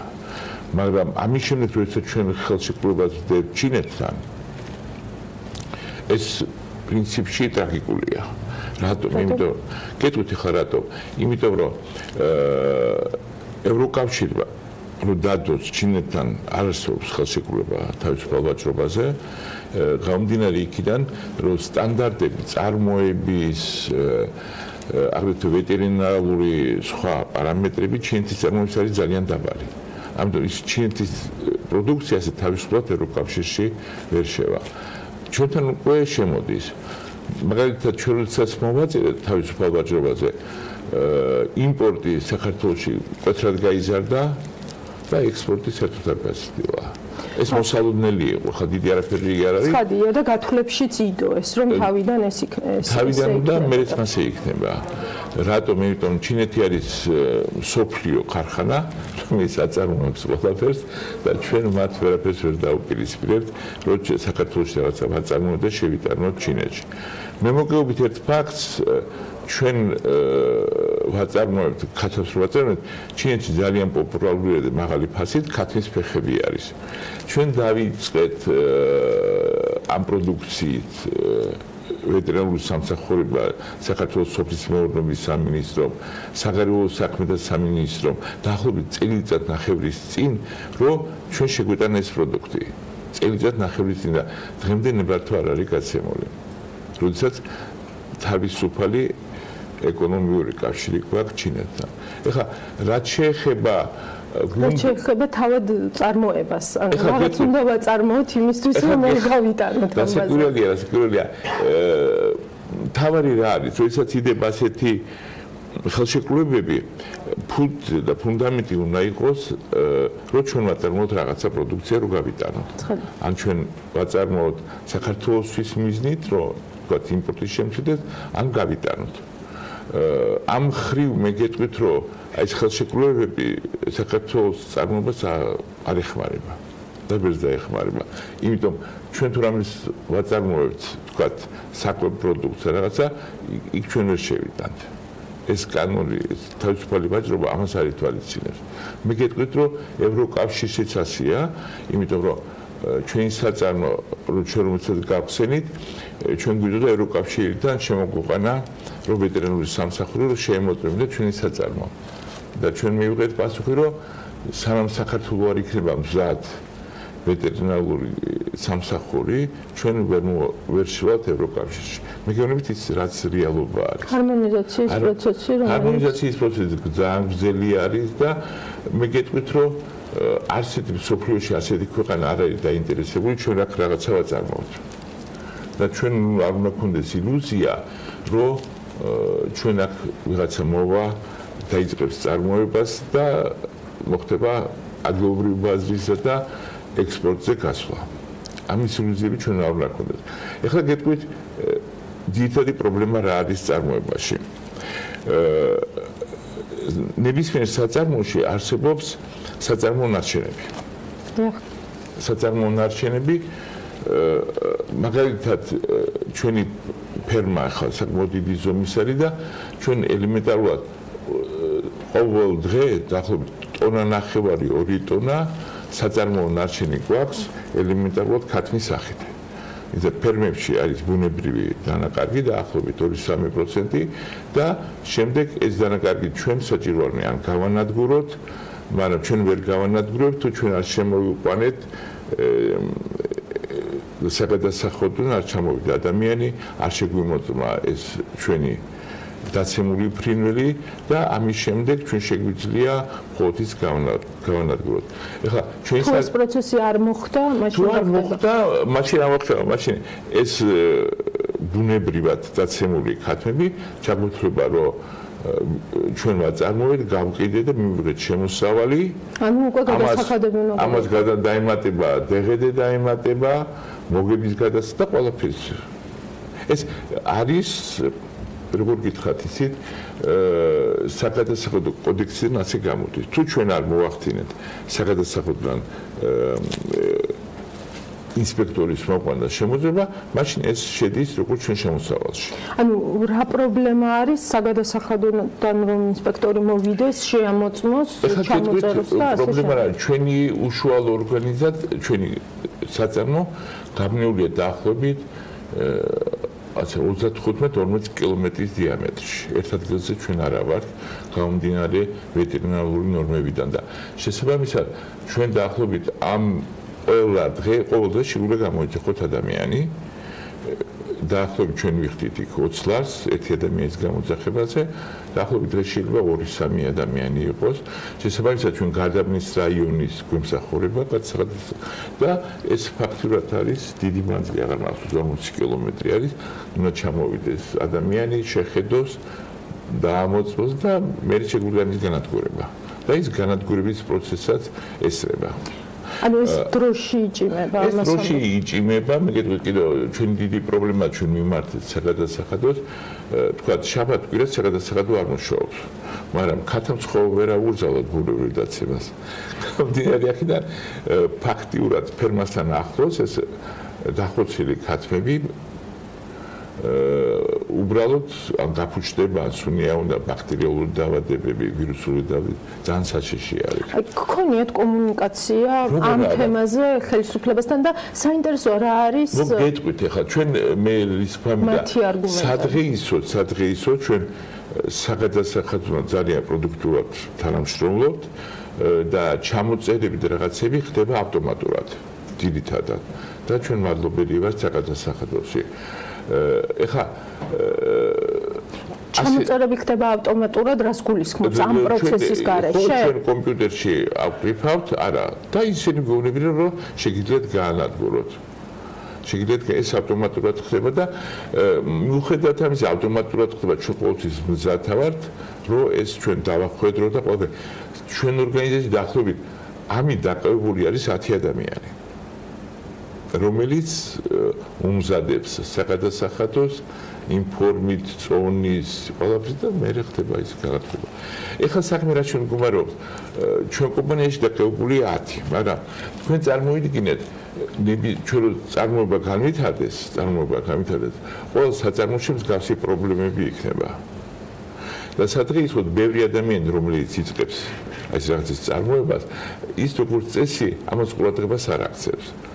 და თქვათ პრობლემები მე დიდი წარმოიქმნება ეს შეიძლება იყოს აი რა პრობლემები წარმოიქმნება ანუ ეს არის ჯარიმები რომლებიც გადასახდელია თუ ეს ჯარიმები არის ერთი მხარე ჯარიმების ერთი მხარე არის მაგრამ არის შემთხვევები როდესაც ჩვენ ასე ნარჩენს ვერ ვაჩვენებთ მაგალითად ჩვენ გვაქვს ვაშლის საწყობი და ჩვენ რო შეგვაქვს ხილი საწყობში და რო გამოგვაქვს დაახლოებით 2-3% წონა არ არის. ორთქლდება. ჩვენ ამ ნარჩენს ვერავის ვერ ვაჩვენებთ. საგადასახადოს ვერ ვეთქვით, რომ მომზადეთ არის ნახეთ. და შესაბამისად ეს პრობლემა იმ თვალსაზრისით არის, რომ ჩვენ დაახლოებით 40 ტონა ვიმცირდება წონაში ეს დიდი რაოდენობა არის 40 ტონა ასე ფულად ზერო გადავიყვანოთ ეს 50000 ლარზეც მეტი არის და შეიძლება საგადასახადომ ჩვენ თუ ეს არ ჩავთვალეთ ვითომ გავკიდეთ მას შეიძლება სიცოცხლის დანაშაულიც აღიძრას ანუ რეალურად თქვენ გიწევთ გადასახადის გადახდა იმაზე რაც რეალურად აორთქლებულია რეალურად ასე გამოდის. ასე გამოდის. რას თავაზობთ ხელისუფლებას? რა მოდელს თავაზობთ? მე სანამ დავიწყებდი. მეორეა რომ ხელისუფლებასაც, ანუ საგადასახადოს ამ შემთხვევაში აქვს ალბათ ის არგუმენტიც, რომ გადასახადების დამალვა არ მოხდეს, ხო? მაგალითად კომპანიამ არ თქვას, რომ იმაზე მეტი, ასე ვთქვათ, დანაკარგი ჰქონდა, ვიდრე სინამდვილეში ჰქონდა.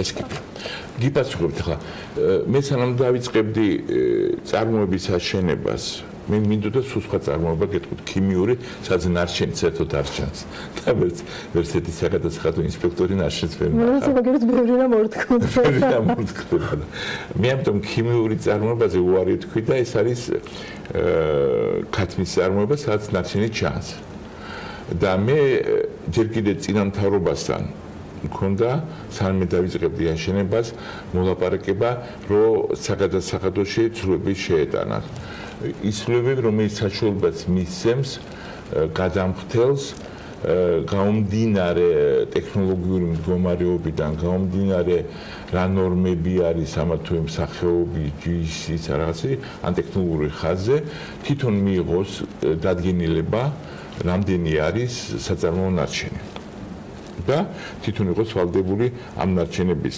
განადგურებაზე და ყველა იმ ტექნოლოგიური პროცესზე. მსგავსი წესები არის გერმანიაში. ის მთავრობა, რომელიც ჩვენ მოლაპარაკება ჰქონდა და თითქოს შეპირებული იყო რომ მიიღებდნენ, ის დღეს ახლა ციხეში ზის. ამის შემდეგ ჩვენ გავაგზავნეთ ეს ყველაფერი და ყველა მთავრობასთან, რომელიც ვოლონტარობის გარდა, ყველასაც ჩვენ გვქონდა მოლაპარაკება, როგორც ეს იქნებოდა კომისია, მე დაპატიჟეს გერმანული ექსპერტები ამ თვალსაზრისით, რომ მისული ვიყავით ამ თვალსაზრისით და მე ისე ახლა ახალი მთავრობა არის. ის მთავრობა, რომელიც ახლა ბოლოს მოლაპარაკებას შინაგან საქმეთა სამინისტროში არის იქ მუშაობა. ეს საკითხი იდება და იდება. ეს არის ჩემი აზრით ერთ-ერთი ძირითადი მიზეზი, რატომ არ იქნება საქართველოში საწარმოები.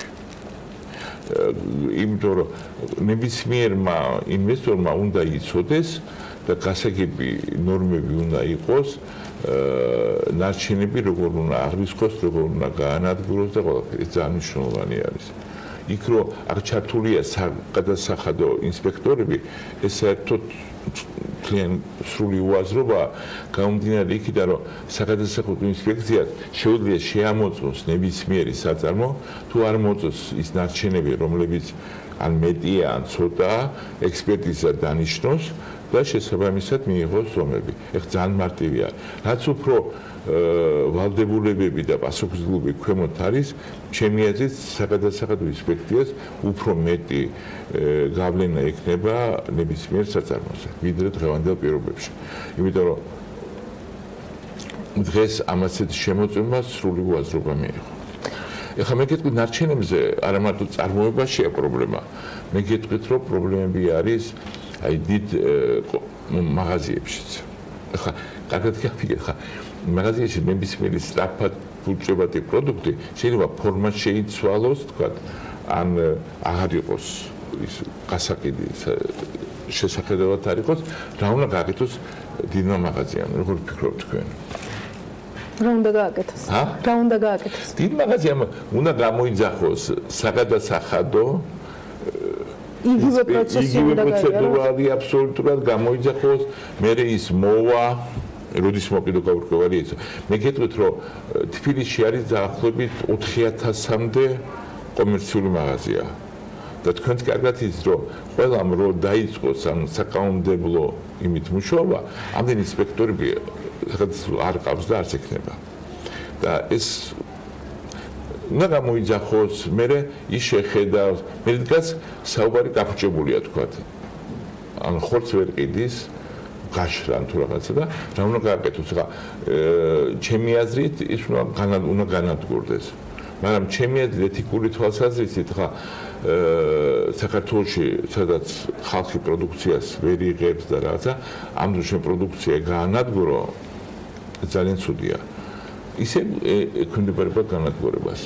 მაგალითად რესტორნმა მოამზადა დიდი რაოდენობის პროდუქტი და აღმოვიდა სტუმარი, რა უნდა ქნას? იმას უნდა გადაუძახოს საგადასახადოს, ის მოვიდეს და დაესწროს როგორ განადგურდება ეს ყველაფერი. ანუ ეს არარეალური ეს ყველაფერი. და რას სთავაზობთ კონკრეტულად? რას სთავაზობ? შეთავაზება ანუ რეკომენდაცია რა არის თქვენი ამ მიმართულებით? რა გაამარტივებდა? გერმანიის მაგალითი ავიღოთ, მე არ მინდა ხა მაინც ხა ჩემი შეთავაზება და გამარტივება. მაგრამ მაინც ეს არის საწარმოებში. მე გესმით ხა ნებისმიერი კომერციული სტრუქტურა მიმართული არის რომ მიიღოს მოგება. ჩვენ კაპიტალიზმში ცხოვრობთ ახლა. ყველა არის მიმართული რომ მიიღოს მოგება. თუ მოგება და გაუმდინარეობს ამის აქედან გაუმდინარეობს. საბჭოთა წყობაში ხალხი როგორ მდიდრდებოდა? ძირითადად ისინი მდიდრდებოდნენ, რომ მიიღოთ წუნდებული პროდუქცია და ამით გამდიდრებულიყვნენ. ანუ გაიყიდათ ეს ყველაფერი. მოგება უნდა მიიღოს, მაგრამ ამავდროულად გადაიხადოს გადასახადიც, ხო? ხო.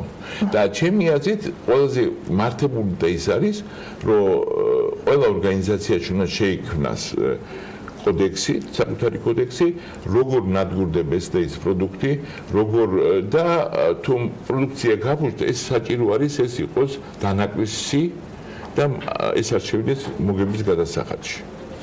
დიახ, ოღონდ აქ არის აი ზუსტად ის დილემური ნაწილი, ანუ გერმანიის მოდელი ამ დილემას როგორ პასუხობს, რომ ეს არის ზუსტად იქიდან გამომდინარე, რომ მე როგორც ბიზნესმა მინდა რომ მოგება მიმიღო არ დავამახინჯო, ესე ვთქვათ, ის არ ამახინჯებთ, უყურე, თავარი არის, რომ საგადასახად უნდა სტრუქტურირება, რომელიც გადამოსწრებები არის, არა, ზღვრები არ არის, უნდა იყვნენ ერთმანეთის თანამშრომლობით დაკავებული. შესაბამისად, ის ნარჩენები, რომელიც ორგანიზაციაში წარმოიქმნება, ხა ჩვენ 6 წელი ამუშავებთ და ვიცით რა ნარჩენები წარმოიქმნება და შეგვიძლია გავწეროთ გამომდინარე ჩვენი ტექნოლოგიური საშუალებებით, რამდენი ნარჩენი წარმოიქმნება. ნებისმიერ მაღაზიაში ის ცდილობს, რომ პროდუქცია გაგიდოს და არა გადაყაროს, ხო? კომენტარები და გამომდინარე, იქაც არსებობს რაღაცა 1-2%, რომელიც განსაკუთრებით მაღლა ფუჭდება პროდუქციის, რომელიც ფუჭდება და ეს გადაყაროს. ან გადაყაროს, ან საქონლო აქცია ჩაატაროს, ბევრი პროდუქცია ხა, როგორც თქვენს კარგად იცით, ან ის რძის და მაწვის პროგრამსაც ვადები აქვს, რასაკეთებია, როდესაც განადგურების საშუალება რომ მარტივი იყოს, განადგურება. ამიტომ იწყებენ იმების გადაყრას, თარიღების და ფაქტურად ჩვენ ამწმენე ვადაგასულ პროდუქციას. ეს კანონი არის შესაძლებელი თავიდან ბოლომდე და თავიდან ბოლომდე არის თავიდან გადასაწერი. გაქვთ მოლოდინი რომ დაუშვათ ახლა ეს ხელისუფლება მაინც მოგწმენთ თქვით რომ აი ბოლო მთავრობასთან არ გქონიათ კომუნიკაცია ამ თემასთან დაკავშირებით. არ გქონია კომუნიკაცია, მაგრამ ეს მეგეთქვით ხა მთავრობა როდესაც მოდის, ცდილობს რომ გადაჭრას ბევრი შემოსავალი მიიღოს საგადასახადო, გადაჭრას პრობლემები უმუშევართან დაკავშირებით და ერთ-ერთი საშუალება არის წარმოების განვითარება. ნამდვილად და ამაც შეგვახსენა რომ ესე ვთქვათ ყველა ხელისუფლებას აქვს დეკლარირებულად ეს მიზანი და ამას ცდილობს სხვადასხვა გზებით, ანუ თქვა კიდეც ხო მოგების გადასახადის რეფორმა, დეგეგეს ავტომატური დაბრუნება. თქვენ ახლა მეუბნებით რომ პრაქტიკულად ამ ტიპის რეფორმები უფრო მეტად კოსმეტიკური ცვლილებები გამოდის, თქვენი ვესაუბრებენ რომ ვიმსჯელოთ ამ ტიპის საგადასახადო კანონმდებლობა არ გაიმართება. ეს არის თქვენი პოზიცია ამ შემთხვევაში. რაც ახლა ხდება, რაც მეც მივესალმები ამ ცვლილებებს, ჩემი აზრით ეს მთავრობის ერთ-ერთი მიზანი არის, რომ ჩვენ აი ესეთი რეიტინგებში მაღალი ადგილი დავიჯეროთ, მაგრამ თქვენ თუ ვატყობთ, ჩვენ რაც უფრო მაღალ რეიტინგში მიდივართ, გაჭირებული ხალხის რაოდენობა იზრდება. ეს არ არის კავშირში ერთმანეთთან და უფრო ბევრი ხალხისთვის ახლა რომელიც გაჭირებულია, ეს უფრო სასაცილო არის. ჩვენ გავართ დანიასთან და ჰოლანდიასთან და გერმანიასთან და გაჭირება ძალიან მაღალია. ამიტომ უფრო მეტი ყურადღება უნდა მიექცეს წარმოებას და უფრო მიმზიდველი იყოს ინვესტორებისათვის წარმოება. მაგრამ ეს არაერთი პრობლემა არის და მე თუ გექნებათ რომ შეგვიძლიათ ძალიან დიდი მადლობა. მე მგონი დღეს შეგვიძლია რომ ისე ვთქვათ კონცენტრირდეთ ამ პრობლემაზე და შემდგომ უკვე კიდევ ერთხელ მოგიწევთ და უკვე ვისაუბროთ იმ პრობლემებზეც, რა პრობლემები შეიძლება თანმდევი იყოს ამ ფუნდამენტური პრობლემის, როგორც თქვენ ამას ამბობთ საგადასახადოსთან მიმართებით. ანა, გიბრუნდები მადლობა ელენე. საქმიანი სამით ვაჯამებთ და ვასწრებთ, თუმცა შენ მეყურებელს ვერაფერ დაემშვიდობები, სულ რამდენიმე წუთში უნდა დაიწყოს ქალების ნარატივი და ანალიტიკის ძალიან საინტერესო ეთერი, თუმცა იქამდე დღის იქაც ვაშეკიცე, ოღონდ უკვე აღარ ბატონი რევაზი, დღეს რევაზ ვაშეკიცეს ჩინას დაფუძნებელ საქმიანი დილის ბოლო ბლოკში მასპინძლობდით. გემშვიდობებით ორ შეფათამდე ბედნიერ უქმეებს გისურვებთ და რა თქმა უნდა გიტოვებთ პირველი დღის ამბების ერთ-ერთ ძალიან საინტერესო ამბებით და სიახლეებით.